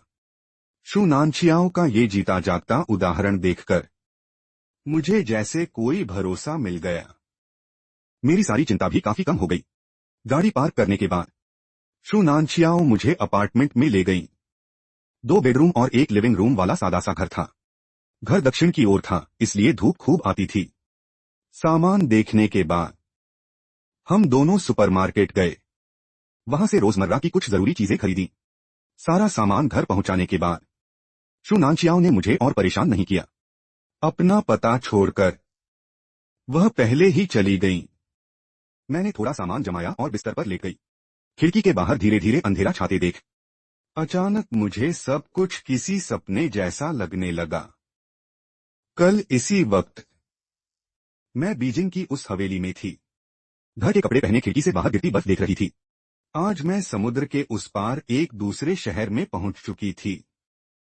क्या अब से अकेले रहकर नई जिंदगी शुरू करनी थी? कमरे में बिल्कुल सन्नाटा था। मैं न जाने क्या क्या सोचती रही। कुछ ही देर में मुझे नींद आ गई और मैंने एक सपना देखा। सुलियानान की शादी का वही मंडप था, लेकिन इस बार सॉन्ग जिनमेन शादी से नहीं भागा था और उसने उससे शादी कर ली थी। मैंने अपनी आंखों से दोनों को अंगूठियां बदलते हुए देखा। दोनों ने जिंदगी भर साथ रहने की कसम खाई। हजारों लोगों की बधाइयों के बीच दोनों ने एक दूसरे को चूमा। फिर मैं बिना किसी आवाज के अपने पुराने कॉलेज लौट आई। 3 साल तक सिर झुकाकर पढ़ाई की। ग्रेजुएशन के बाद मैं अमेरिका चली गई और अपनी नई जिंदगी शुरू कर दी। फिर कभी वापस नहीं लौटी। और इन कुछ सालों में सुलियानान और मेरा इकलौता रिश्ता वही 4 साल था जब हम एक ही कमरे में रहते थे। उसके बाद दोनों की राहें अलग हो गईं, और मैं हमेशा उसके लिए वही अनजान पुरुष सहपाठी रहा जिसका नाम तक उसे याद नहीं था। शायद सपने का वो दृश्य कुछ ज्यादा ही वास्तविक था। मैंने पार्किंग में शू नानचियाओ की गाड़ी ढूंढ ली। मैंने आगे वाली सीट का दरवाजा खोला। तभी पीछे से किसी की आवाज सुनाई दी और मैंने देखा कि वहां कोई बैठा था। शिष्टाचार के नाते मैंने कुछ नहीं पूछा। सोचा शू नानचियाओ खुद मेरा परिचय करा देंगी। सीट पर बैठकर सीट बेल्ट लगाने के बाद मेरे पास बैठी शख्स ने कुछ नहीं कहा। तभी पीछे की सीट से एक जानी पहचानी आवाज आई, अच्छी नींद आई। चेन झो ने वो जानी पहचानी आवाज सुनी तो मैंने झट से सिर उठाया। रियर व्यू मिरर से मुझे एक जाना पहचाना चेहरा दिखाई दिया, सुलियानान। एक दिन में ही वह काफी थकी हुई लग रही थी, जैसे कई दिनों से ठीक से सोई न हो। लेकिन मेरी तरफ उठी उसकी आंखें शांत और दृढ़ थीं। एक पल में मेरे मन में बहुत सी बातें आईं, लेकिन समझ नहीं आया कि क्या पूछूं। आखिर मैंने कुछ भी नहीं कहा। गाड़ी में यूं ही खामोशी छा गई। 1 मिनट बाद शू नानचियाओ को आखिरकार माहौल कुछ अजीब लगा। उन्होंने तुरंत पीछे मुड़कर मेरी तरफ देखा और माहौल संभालने की कोशिश की। चेन झो, ये तुम्हारी क्लासमेट है। सुलियानान, तुम इसे पहचानते नहीं। एयरपोर्ट पर उतरते ही इसने मुझे फोन करके कहा कि ये तुमसे मिलना चाहती है। मैंने सोचा तुम दोनों क्लासमेट हो तो क्यों न साथ में खाना खा लिया जाए। तुम्हें कोई ऐतराज तो नहीं? मुझे ऐतराज है, लेकिन उनके रिश्ते के बारे में कुछ भी न जानने वाली शू नानचियाओ के सामने मुझे शांत रहना था। इसलिए मैंने ऐसे दिखाया जैसे कुछ हुआ ही नहीं।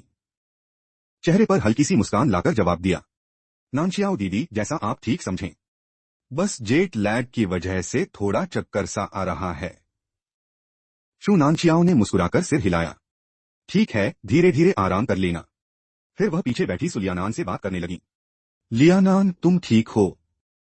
चाहो तो पहले घर जाकर आराम कर लो, हम बाद में मिल लेंगे। सुलियानान ने करीब 30 घंटे से ठीक से आराम नहीं किया था, लेकिन वह जानती थी कि अभी आराम करने का वक्त नहीं है। इसलिए उसने हल्के से सिर हिला दिया। नहीं, रहने दीजिए, पहले खाना खा लेते हैं।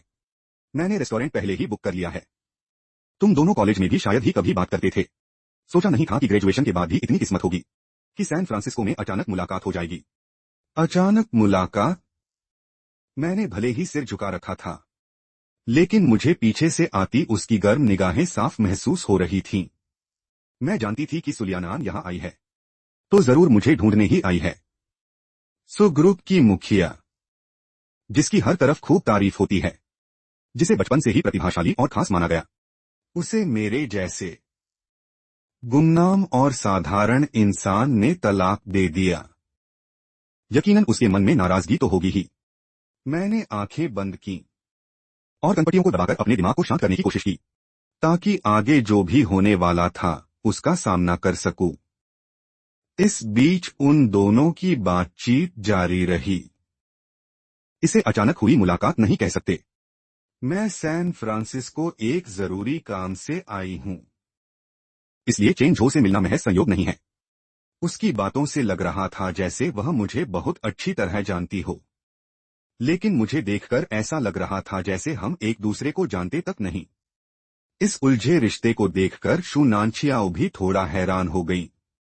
तो तुम चेन झो से मिलने आई हो? ग्रेजुएशन के बाद भी तुम दोनों अक्सर मिलते रहे हो? क्या तुम दोनों बहुत करीब हो? सामान्य ही है, मैंने उसके बोलने से पहले जवाब दे दिया। ये 2 शब्द सुनते ही सुलियानान की आंखों में थोड़ी चमक आ गई। आखिर हम 4 साल तक क्लासमेट रहे हैं। अभी रिश्ता भले ही सामान्य हो, लेकिन आगे मिलते जुलते रहेंगे तो धीरे धीरे करीब आ ही जाएंगे।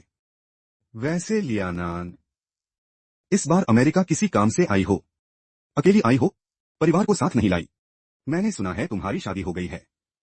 तुम्हारा पति भी हमारी क्लास का ही है ना? ये सुनते ही मेरी धड़कन कुछ तेज हो गई। मैंने अनजाने में अपने हाथ कसकर पकड़ लिए। कुछ पल बाद मुझे सुलियानान की थोड़ी उदास आवाज सुनाई दी। हाँ, लेकिन कुछ समय पहले उसने मुझसे तलाक मांगा। मैं अमेरिका भी इसी मामले को सुलझाने आई हूं। शू नानचियाओ ने नहीं सोचा था कि यूं ही पूछी गई बात इतनी निजी बात निकल आएगी। वह तुरंत थोड़ी असहज हो गई। मैं इस बात को और आगे नहीं बढ़ाना चाहता था, इसलिए तुरंत बात बदल दी। नानचियाओ दीदी, आज आपने चाइनीज रेस्टोरेंट बुक किया है या वेस्टर्न? और कितनी दूर है? मैंने आज सुबह से कुछ नहीं खाया, काफी भूख लगी है। शू नानचियाओ ने मेरी तरफ थोड़ा चिंतित होकर देखा और तुरंत मेरी बात पकड़ ली। वेस्टर्न रेस्टोरेंट है, बस कुछ 100 मीटर दूर है। ये खाना करीब 1 घंटे चला। पूरे समय शू नानचियाओ ही हम दोनों के बीच बातचीत करवाती रहीं। दोनों आपस में बातचीत कर रहे थे, मुझे सिर झुकाकर खाना खाते देख। सुन्यानान बस उन दोनों की निजी बातों को सुनकर रह गई।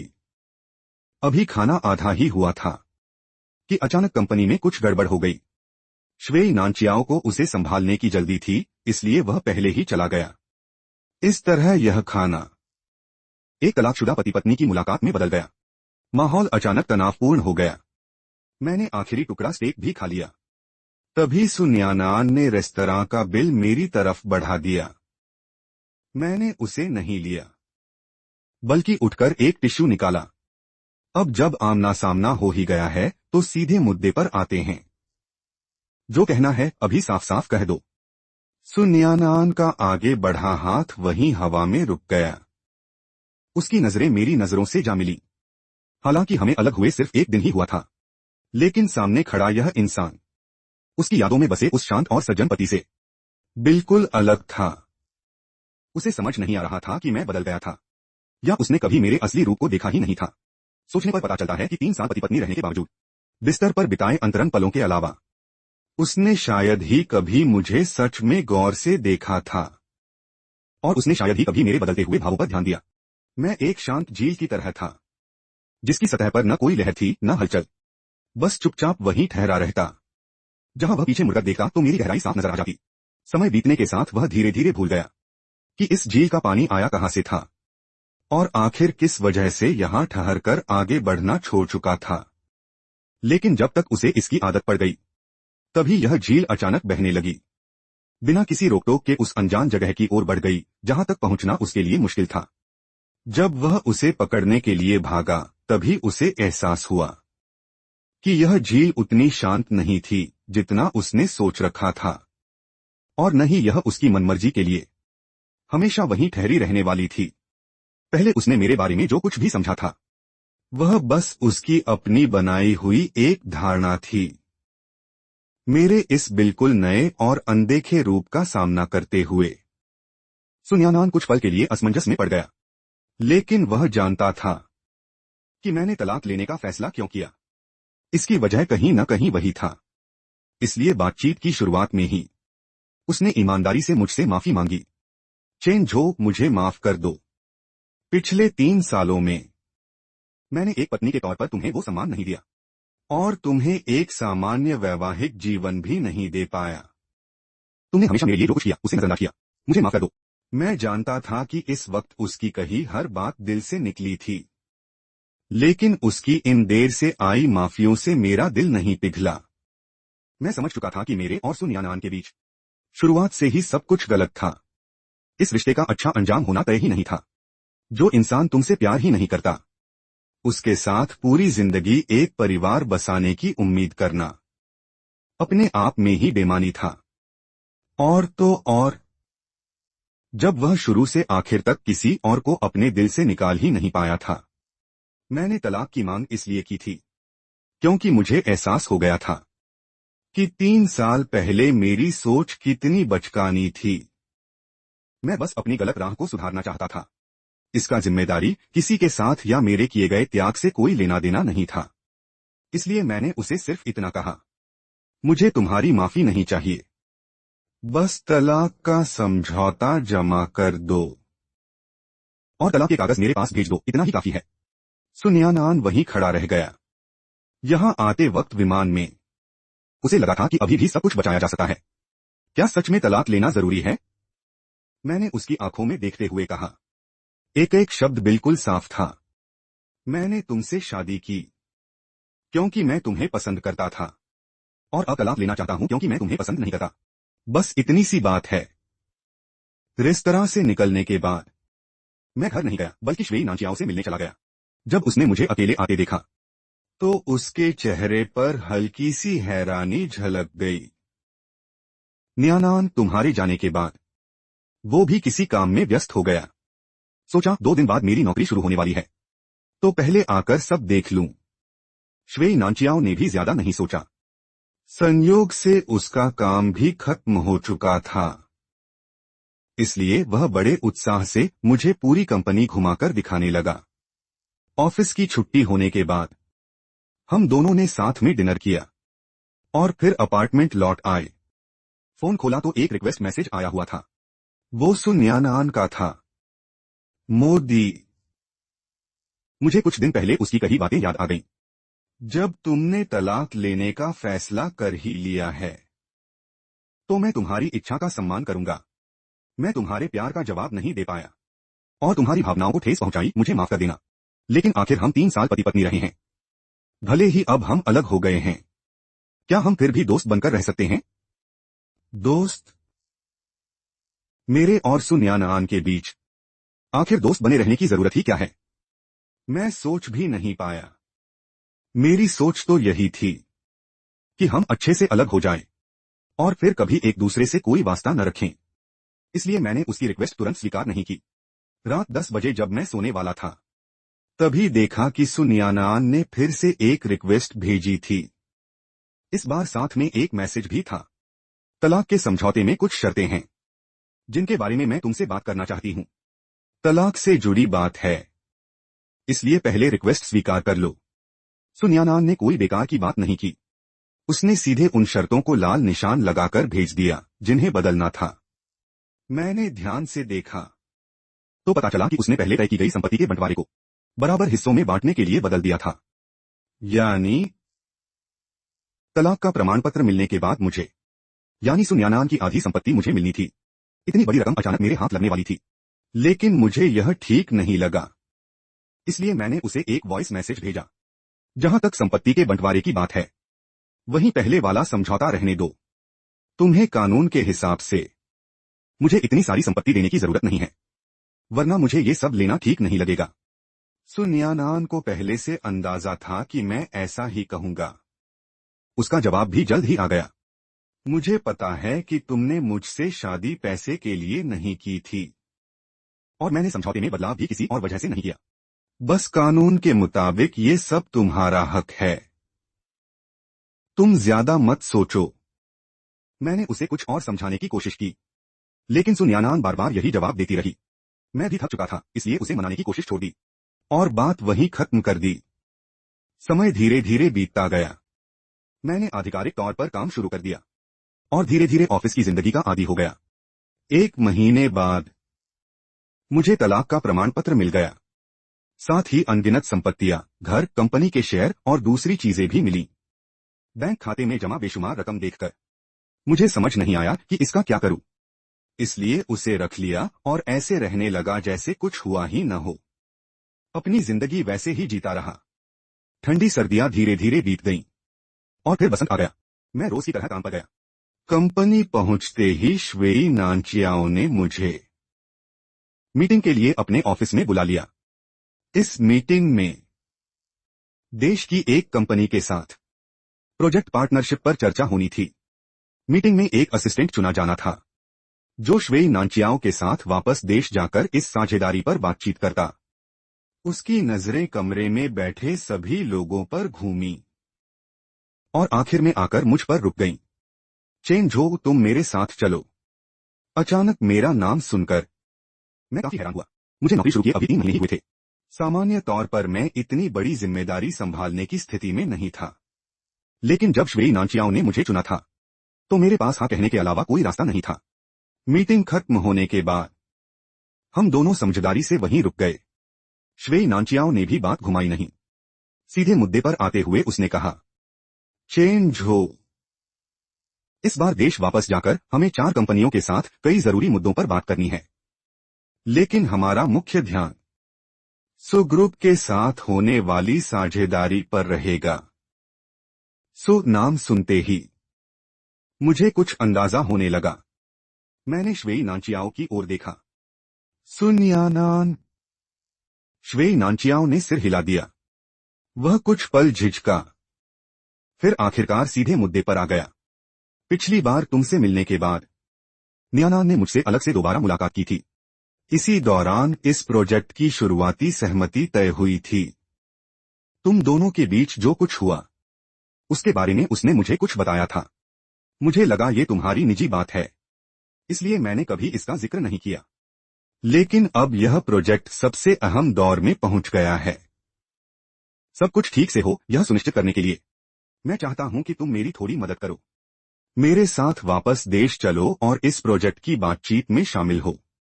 मुझे पता है मेरी बात थोड़ी दखल देने वाली है, लेकिन उम्मीद है तुम मेरी बात समझोगे। सच कहूं तो मुझे श्वेई नाचियाओ की बात पूरी तरह समझ नहीं आई। मैं तो अभी कुछ ही समय पहले कंपनी में आया था। तलाक भी हम दोनों ने साफ तौर पर कर लिया था, और उसके बाद उसने मुझसे दोबारा कोई संपर्क भी नहीं किया था। श्वेई नाचियाओ को क्यों लगा कि वह मेरी वजह से समझौता कर लेगी? किसी गलतफहमी से बचने के लिए मैंने उसे पूरी सच्चाई बता दी। नाचियाओ दीदी, मैंने पहले आपको इसलिए नहीं बताया क्योंकि मेरा तलाक हो चुका था। मुझे लगा ये बात अब मायने नहीं रखती, लेकिन यह प्रोजेक्ट बहुत महत्वपूर्ण है, इसलिए कुछ बातें मैं साफ साफ कह देता हूं। मैं और सुन्यानान बस नाम के पति पत्नी थे। उसे मुझसे प्यार नहीं था। हमारे बीच कोई वैवाहिक भावना भी नहीं थी, इसलिए अलग हुए तो भी शांति से अलग हो गए। जहां तक मैं उसे जानता हूं, वह भले ही रिश्तों को बहुत महत्व देती हो, लेकिन बड़े कारोबारी हितों के सामने वह अपनी सीमाओं से समझौता नहीं करेगी। अगर आपको लगता है कि मुझे साथ ले जाने से इस साझेदारी के सफल होने की संभावना बढ़ जाएगी, तो शायद आपको निराशा ही हाथ लगेगी। किसी दूसरे पक्ष के मुंह से इस शादी की असलियत सुनकर श्वेई नाचियाओ को यह सब काफी अजीब लगा। उसने मुझे बैठने का इशारा किया और आखिरकार एक सवाल पूछ ही लिया। क्या तुम्हें पक्का यकीन है कि सुन्यानान के दिल में तुम्हारे लिए कोई भावना नहीं है? मैंने तुरंत सिर हिला दिया। मेरा यकीन से भरा चेहरा देखकर श्वेई नाचियाओ को अचानक याद आया कि सुन्यानान ने देश छोड़ने से पहले उससे क्या कहा था। श्वेई सर, मैं और चेन झो कानूनी तौर पर पति पत्नी हैं, लेकिन अभी हमारे बीच तलाक की स्थिति है। इस शादी में मुझसे बहुत गलतियां हुई। वह मुझसे निराश हो गया है, इसीलिए उसने तलाक की मांग की है। चेन झो का फैसला बहुत पक्का है। मैं नहीं चाहती कि वह किसी परेशानी में पड़े, इसलिए मैंने उसकी बात मान ली, लेकिन मैं दिल से इस रिश्ते को बचाना चाहती हूं। बस अभी मुझे थोड़ा समय चाहिए ताकि मैं शांति से सोच सकूं। चेन झो मेरे साथ वापस जाने के लिए तैयार नहीं होगा। क्या आप कुछ समय तक उसका ख्याल रख सकते हैं? इसके बदले मैं आपके साथ इस प्रोजेक्ट पर साझेदारी करने के लिए तैयार हूं। जहां तक प्रोजेक्ट की साझेदारी का सवाल है, भले ही काफी समय बीत चुका हो, लेकिन सुन्यानान का उदास चेहरा और उसकी बेहद गंभीर आवाज आज भी श्वेई नाचियाओ को साफ याद थी। उसे यकीन करना मुश्किल था कि सुन्यानान जैसी शख्सियत किसी ऐसे पति के लिए जिससे उसका कोई खास लगाव नहीं था, इतनी बड़ी बड़ी कंपनियों के साथ चल रहे प्रोजेक्ट का नियंत्रण उसके हाथों में सौंप देगी। लेकिन जब सुन्यानान ने कहा था कि हमारे बीच कुछ समस्याएं हैं, तो वह भी ज्यादा पूछताछ नहीं करना चाहता था। उसने बस आखिरी बार मेरी राय जाननी चाहिए। प्रोजेक्ट की जिम्मेदारी मेरी है, तुम्हें ज्यादा सोचने की जरूरत नहीं। मैं तुम्हें साथ ले जाना चाहता हूं। एक वजह मेरी अपनी निजी सोच है, और दूसरी मैं तुम्हें थोड़ा अनुभव देना चाहता हूं। इसे बस एक सामान्य बिजनेस ट्रिप समझो। प्रक्रिया के मुताबिक अपना काम करना, बस इतना ही। ठीक है? इतने समय साथ काम करने के बाद मैं भी जानता था कि श्वेई नाचियाओ एक जिम्मेदार इंसान है। वह निजी भावनाओं को काम के बीच नहीं आने देगा, और वैसे भी यह सफर मेरे लिए एक अच्छा मौका था। मैं इसे यूं ही गंवाना नहीं चाहता था। इसलिए आधे दिन सोचने के बाद आखिरकार मैंने हाँ कर दी।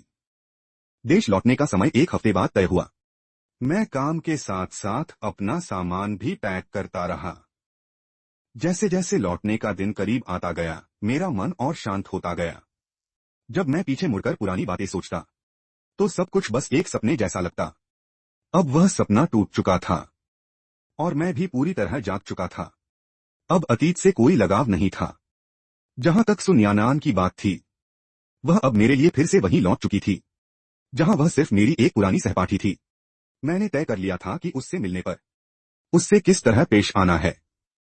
एक बार फिर उसी परिचित शहर में लौटकर मेरी सोच पूरी तरह बदल चुकी थी। मैं सामान लेकर श्वेई नाचियाओ के साथ बातें करते हुए एयरपोर्ट से बाहर निकला। बातों बातों में श्वेई नाचियाओ ने अपने माता पिता को देखा। उसने दूर से ही हाथ हिलाकर उन्हें बुलाया। फिर उसने मेरा परिचय अपने माता पिता से कराया। दोनों ने मुझे भी अपने साथ घर चलने को कहा। मुझे पता था कि तीनों को मिलकर ढेर सारी बातें करनी होंगी। मैं उनके पारिवारिक मिलन में दखल नहीं देना चाहता था, इसलिए वहीं उनसे विदा लेकर अलग हो गया।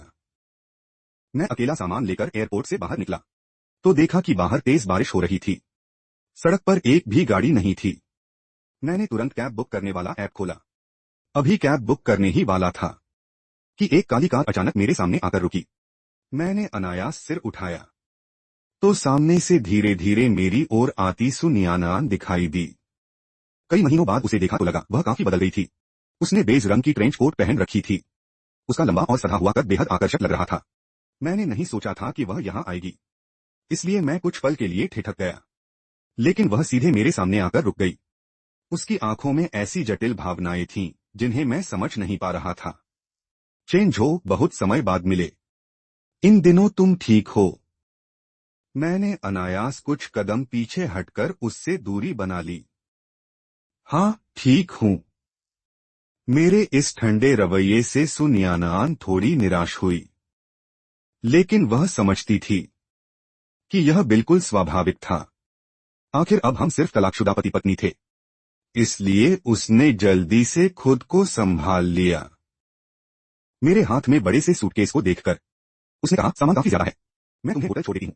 मैंने फोन पर कैब बुक होने का मैसेज देखा और उसकी मदद को सिर हिलाकर मना कर दिया। नहीं, जरूरत नहीं, मेरी कैब आ रही है तो कम से कम छाता तो ले लो, वरना तुम्हारा सारा सामान भीग जाएगा।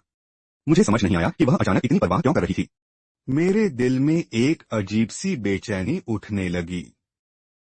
मुझे तुम्हारी मदद की जरूरत नहीं है और मुझे नहीं लगता कि अब हमारा एक दूसरे से कोई रिश्ता बचा है। सो मैडम, आपको क्या लगता है? मेरे शब्द किसी नुकीली सुई की तरह सीधे सुनियानान के दिल में उतर गए। उसने हाथ में पकड़े छाते को कसकर पकड़ लिया और उसकी उंगलियां हल्के से कांप उठीं। वह जबरन मुस्कुराई। तलाक के बाद क्या हम दोस्त भी नहीं रह सकते? मैंने फोन वापस जेब में रख लिया, फिर बैग से एक छाता निकाल लिया।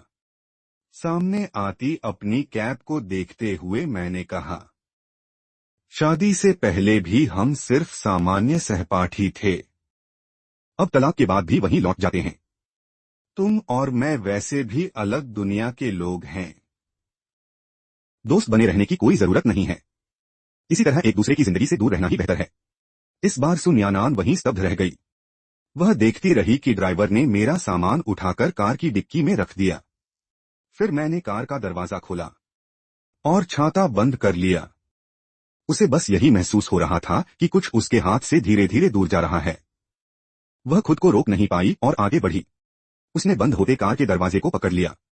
उसने जल्दबाजी में कहा। उसकी आवाज में असाधारण दृढ़ता थी। मुझे नहीं लगता कि हम अलग दुनिया के लोग हैं।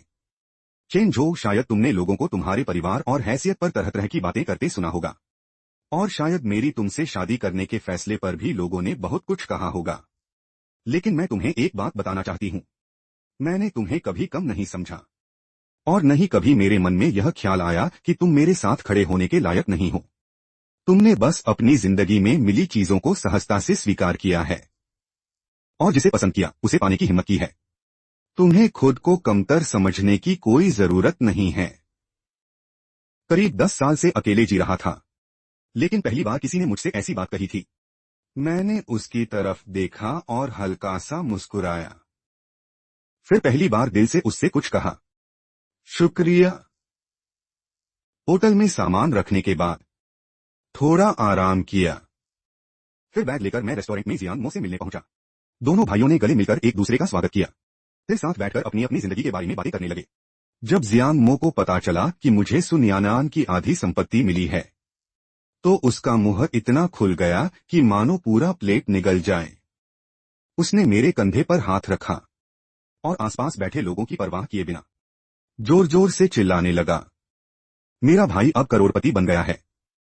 ओए, अगर मैं अभी तेरी टांग पकड़ लूं तो क्या जिंदगी भर आराम से रह सकता हूं? मैंने तुरंत उसका मुंह बंद कर दिया और आसपास परेशान हुए ग्राहकों से माफी मांगी।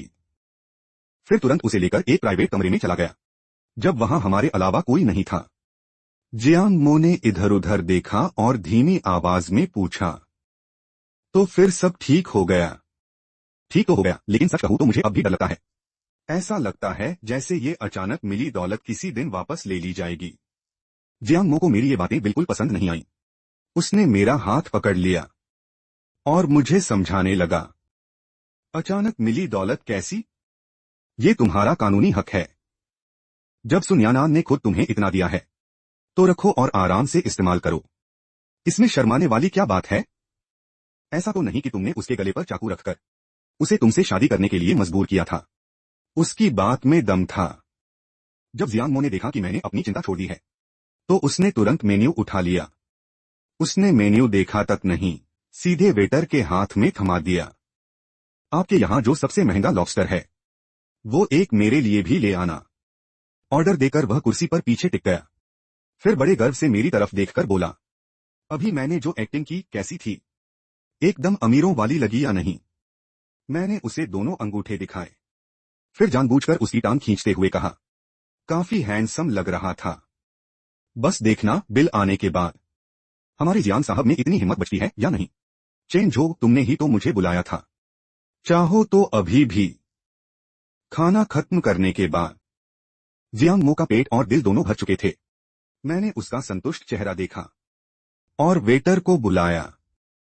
अभी मैं बिल चुकाने ही वाला था कि पीछे से एक तंज भरी आवाज सुनाई दी, अरे ये चेन झो नहीं है क्या?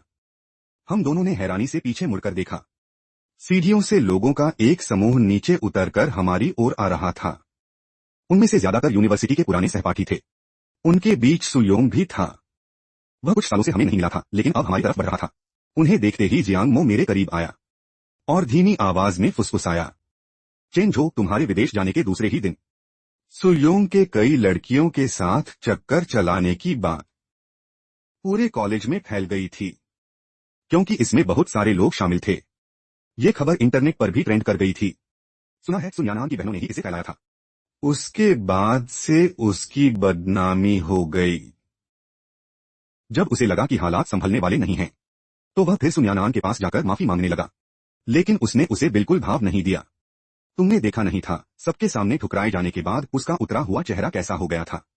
उसे देखकर मेरी तो हंसी ही नहीं रुकी। तभी सुयोंग हमारी मेज के पास आ पहुंचा। उसने शायद हमारी बातें सुन ली थीं, जिसमें उसी का जिक्र हो रहा था। उसका चेहरा तुरंत गुस्से से लाल हो गया। उसने घूरकर मेरी तरफ देखा। तुम तो विदेश चले गए थे, है ना? फिर वापस आकर यहाँ क्या कर रहे हो? तुमसे मतलब नहीं है। इतनी खुश होने की जरूरत नहीं है। क्या तुम्हें लगता है कि वापस आकर तुम्हें फिर से सुन यानान के पास जाने का मौका मिल जाएगा? पहले भी उसने तुम्हें कभी भाव नहीं दिया था, अब तो बिल्कुल नहीं देगी। मुझे समझ नहीं आया कि वह मुझसे इतनी दुश्मनी क्यों रखता था। मैं तो पहले ही सुन यानान से तलाक ले चुका था। फिर भी मेरा इन लोगों से बेवजह बहस करने का कोई इरादा नहीं था। मैंने जियांग मो को साथ लिया और वहां से निकलने लगा। मेरी बेरुखी देखकर सुयोंग और भी भड़क गया। उसने सीधे हमारा रास्ता रोक लिया। तुमने मेरी शादी में दखल देकर सुन यानान की आधी संपत्ति हथिया ली। तुम जैसे चालाक आदमी और कुछ नहीं, बस किस्मत के सहारे ऊपर आया हुआ इंसान हो। मेरे सामने इतना दिखावा क्यों कर रहे हो? मान लो तुम्हें वो पैसे मिल भी गए तो क्या हुआ? जरा अपने पूरे हुलिये को तो देखो। तुम्हारे पूरे पहनावे से गरीबी साफ झलक रही है। मुझे शर्मिंदा मत करो। उसके कुछ दोस्त भी यह सुनकर हंसने लगे।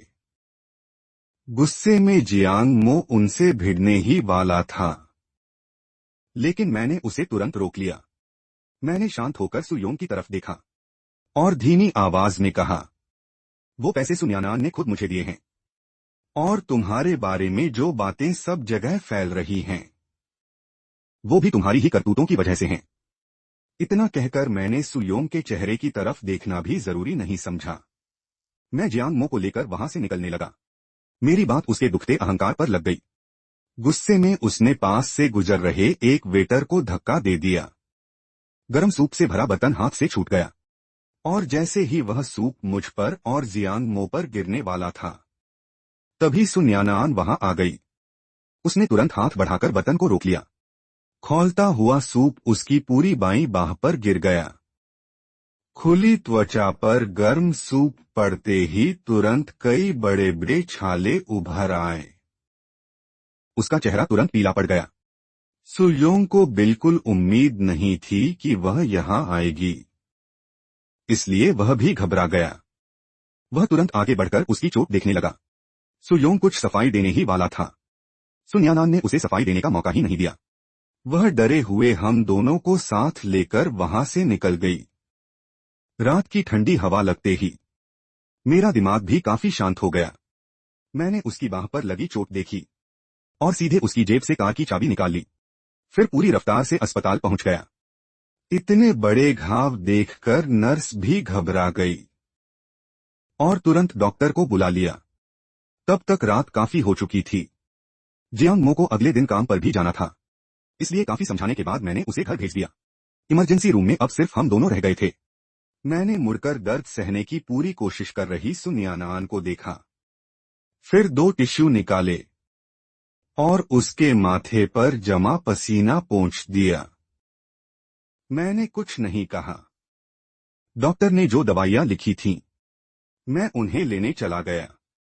जब वापस लौटा तब तक उसकी चोट पर पट्टी हो चुकी थी और डॉक्टर ने कई सावधानियां भी बता दी थीं।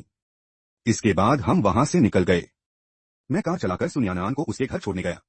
एक बार फिर उसी विला में लौटकर जब मैंने पहले जैसी ही बैठक की सजावट देखी तो मेरी आंखों में एक पल के लिए अतीत की झलक उभर आई। बूढ़े हाउसकीपर ने मुझे वापस आते देखा तो तुरंत खुशी से मेरी तरफ दौड़ा। वह लगातार बोलता ही जा रहा था, साहब आखिर आप वापस आ ही गए। आपके जाने के बाद से मैडम लगातार आपका इंतजार कर रही थीं। वह अपनी बात पूरी भी नहीं कर पाया था कि घायल सुन यानान को देखकर वहीं रुक गया। मैडम आपको चोट कैसे लग गई? मैंने उसकी बात अनसुनी कर दी। हाथ में पकड़ी दवाइयां सुन यानान को दे दी और कुछ जरूरी सावधानियां फिर से समझा दी। इसके बाद मैं मुड़कर जाने लगा। मेरी दूर जाती पीठ को देखकर सुन यानान को अचानक दिल में खालीपन सा महसूस हुआ। वह बहुत चाहती थी कि मैं रुक जाऊं, लेकिन होठों तक आते शब्द वहीं रुक गए। सुन यानान का उदास और मायूस चेहरा हाउसकीपर की नजरों से भी नहीं बचा। वह समझ गया कि मामला गंभीर है। सुन यानान कुछ और सोच पाती उससे पहले ही वह मेरे पीछे दौड़ पड़ा और जो बातें वह पहले नहीं कह पाया था सब एक साथ कह डाली। साहब जब आप वापस आ ही गए हैं तो यहीं रुक जाइए। इन 3 महीनों में मैडम काम के अलावा बस कमरे में बैठकर आपके साथ बिताए पुराने पलों को याद करती रहती हैं। नींद में भी वह बड़बड़ाती रहती हैं कि आप वापस आ जाएं। हर हफ्ते वह आपसे मिलने अमेरिका जाती थीं। आपको परेशान न करें इसलिए आपसे संपर्क तक नहीं करती थीं। हाउसकीपर की ये बातें सुनकर मैं भी हैरान रह गया। मुझे लगा था कि उसने मुझे पूरी तरह भुला दिया है और अपनी नई जिंदगी शुरू कर दी है। ये बातें सुनकर मेरी पहली प्रतिक्रिया यही थी कि यह बेतुका है। सुन यानान तो सुयोंग को ही पसंद करती थी, फिर वह मेरे जैसे मामूली इंसान के लिए इतने अनजाने और समझ से परे काम क्यों करेगी? इसलिए मैंने हाउसकीपर की बातों को ज्यादा गंभीरता से नहीं लिया। मैंने उसे साफ साफ कहा, आपको पता है मेरा और सुन यानान का तलाक हो चुका है। मैं भी अतीत को पीछे छोड़ चुका हूं। अब सुपरिवार में कुछ भी हो उससे मेरा कोई लेना देना नहीं है। और मुझे साहब मत कहिए, आगे से मिले तो मुझे चेंज हो ही कहिएगा। रात भी काफी हो गई है, मैं अब चलता हूं। आप अपना ख्याल रखिए। 2 दिन आराम करने के बाद मैं पूरी तरह काम में लग गया। मैं श्वेई नानचियाओ के साथ साझेदारी की बारीकियों पर बातचीत करने लगा। इस दौरान मैंने काफी कुछ सीखा और प्रोजेक्ट भी काफी अच्छी तरह आगे बढ़ रहा था। सब कुछ उम्मीद के मुताबिक बहुत आसानी से हो रहा था। कोई भी अड़चन नहीं आई। जब सु ग्रुप के साथ बातचीत की बारी आई तो सुन यानान खुद मीटिंग में नहीं आई। उसने सिर्फ एक वाइस प्रेसिडेंट को भेजा। मैंने राहत की सांस ली। मैंने पहले से तैयार किया हुआ कॉन्ट्रैक्ट सामने रख दिया। दूसरे पक्ष ने शर्तें देखने के बाद साझेदारी में काफी दिलचस्पी दिखाई, लेकिन एक शर्त रखी, कॉन्ट्रैक्ट की पूरी अवधि के दौरान दोनों कंपनियों के बीच बातचीत और तालमेल के लिए सु ग्रुप ने खास तौर पर मेरा नाम चुना। श्वेई नानचियाओ तुरंत समझ गया कि यह जरूर सुन यानान का फैसला था। वह इस साझेदारी के बहाने मुझे यहीं रोकना चाहती थी। कुछ देर सोचने के बाद श्वेई नानचियाओ ने फिर भी मेरी राय पूछने का फैसला किया। इसलिए सुग्रुप से निकलने के बाद हम दोनों एक शांत कैफे में बैठ गए। चेन झो, शायद यह पूछना थोड़ा निजी है, लेकिन अगर तुम्हें कोई आपत्ति न हो तो क्या तुम मुझे बता सकते हो कि तुम्हारी और सुन यानान की शादी आखिर क्यों टूट गई? मैं कुछ पल चुप रहा। फिर मैंने आखिरकार उसे पूरी कहानी शुरू से आखिर तक बता दी। सुन यानान के बारे में 4 साल की दोस्ती और 3 साल की शादी, सब मिलाकर मेरी जिंदगी का लगभग 1/3 हिस्सा था। लेकिन आज जब मैं किसी और को ये सब बताता हूं तो सब कुछ कितना हल्का और बेअसर लगता है, जैसे मैं अपनी नहीं किसी और की कहानी सुना रहा हूं। कभी जिन यादों के सहारे मैंने न जाने कितनी मुश्किल रातें गुजारी थीं, आखिरकार वक्त ने उन सबको भी धीरे धीरे मिटा दिया। मेरी बात पूरी सुनने के बाद श्वेई नानचियाओ काफी देर तक कुछ बोल नहीं पाई। उसे समझ नहीं आ रहा था कि क्या कहे। उस वक्त कोई भी शब्द उसे बेअसर और खोखला लग रहा था। बस उस प्राइवेट कमरे में उसका वही चेहरा बार बार नजरों के सामने आ रहा था, जिसमें मेरे लिए दर्द और अफसोस साफ झलक रहा था।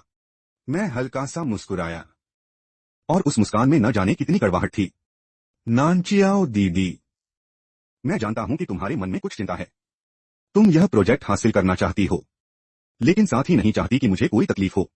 मैंने तुम्हें ये सब इसलिए बताया क्योंकि ये बातें अब अतीत का हिस्सा हैं। मैं बस तुम्हें यह बताना चाहता हूं कि मैं अब पूरी तरह आगे बढ़ चुका हूं, क्योंकि मेरे लिए वह बस एक काम है जिसे मैं पूरी ईमानदारी से करूंगा। भले ही मेरे पास ज्यादा अनुभव नहीं है, लेकिन अगर तुम्हें मेरी जरूरत है, अगर टीम को मेरी जरूरत है, तो मैं इसे पूरी मेहनत से पूरा करूंगा और किसी की उम्मीदों को टूटने नहीं दूंगा। मेरा यह पक्का वादा सुनकर श्वेई नानचियाओ की आंखें आंसुओं से भर गईं। यह प्रोजेक्ट उसके लिए बेहद महत्वपूर्ण था, इसलिए वह हर संभव कोशिश करके इस साझेदारी को सफल बनाना चाहती थी। और इसमें सबसे अहम कड़ी मैं ही था। भले ही किसी की भावनाओं का फायदा उठाना गलत लगता हो, लेकिन फिलहाल उसके पास यही एक रास्ता था। उसे सुन यानान की मेरे लिए भावनाओं का सहारा लेना था, तभी यह काम पूरा हो सकता था। अच्छी बात यह थी कि मैं उसकी मजबूरी समझ रहा था और उसकी मदद करने के लिए तैयार था। उसके दिल में मेरे लिए जितना आभार था, वह आखिरकार उसकी नम आंखों में छलक आया। अप्रैल के अंत में श्वेई नानचियाओ चारों कंपनियों के साइन किए हुए कॉन्ट्रैक्ट लेकर सैन फ्रांसिस्को वापस जाने वाली थी। मैं उसे एयरपोर्ट छोड़ने गया। दोनों काफी देर तक एक दूसरे से गले मिले। दूर सामने आती लोगों की भीड़ को देखकर शू नानचियाओ खुद को रोक नहीं पाई और उससे पूछ बैठी, आखिर चेन झो वही इंसान है जिसे तुमने 7 साल तक चाहा। अब उसे भी अपनी भावनाओं का एहसास हो चुका है। क्या तुम सच में उसे एक और मौका नहीं देना चाहती? मैं जानती हूं शू नानचियाओ की नीयत अच्छी है। वह बस चाहती है कि मैं खुश रहूं। लेकिन सिर्फ मैं ही जानती हूं कि उससे पूरी तरह बाहर निकलने से पहले वे 7 साल मेरे लिए कितने मुश्किल थे। अगर बात सिर्फ चाहकर भी उसे न पाने की होती तो शायद इतना दर्द नहीं होता, बस थोड़ा अफसोस होता। लेकिन जब मैंने एक ऐसी उम्मीद को थाम लिया जो कभी पूरी नहीं हो सकती थी और समझा कि आखिरकार मुझे रोशनी मिल गई है, तब जाकर एहसास हुआ कि वह बस पानी में दिखता चांद था। उसके बाद इंसान फिर कभी उस चांद की चाह नहीं करता। कुछ चीजें बस दूर से ही खूबसूरत लगती हैं। इसलिए मैंने बस इतना ही कहा, नहीं अब नहीं। जिंदगी दोबारा शुरू नहीं होती, इसलिए हमें आगे बढ़ना चाहिए। काम के लिए सुविधा रहे, इसलिए मैंने सबसे ऊपरी मंजिल पर एक अपार्टमेंट किराए पर ले लिया। अगले ही दिन वह भी मेरे सामने वाले फ्लैट में आकर रहने लगा। इस महीने में सुन यानान की फंडिंग चल रही थी। मैं अक्सर उसे अलग अलग जगहों पर अचानक मिल जाती। सुपरमार्केट की शेल्फ के पास, हॉटपॉट रेस्टोरेंट के बाहर, पार्क के किसी कोने में। उसकी हैसियत के हिसाब से इन जगहों पर उसका यूं दिखाई देना ठीक नहीं था। मैं जानती थी वह लगातार मेरा पीछा कर रहा था। कभी कभार अचानक आमना सामना हो जाता,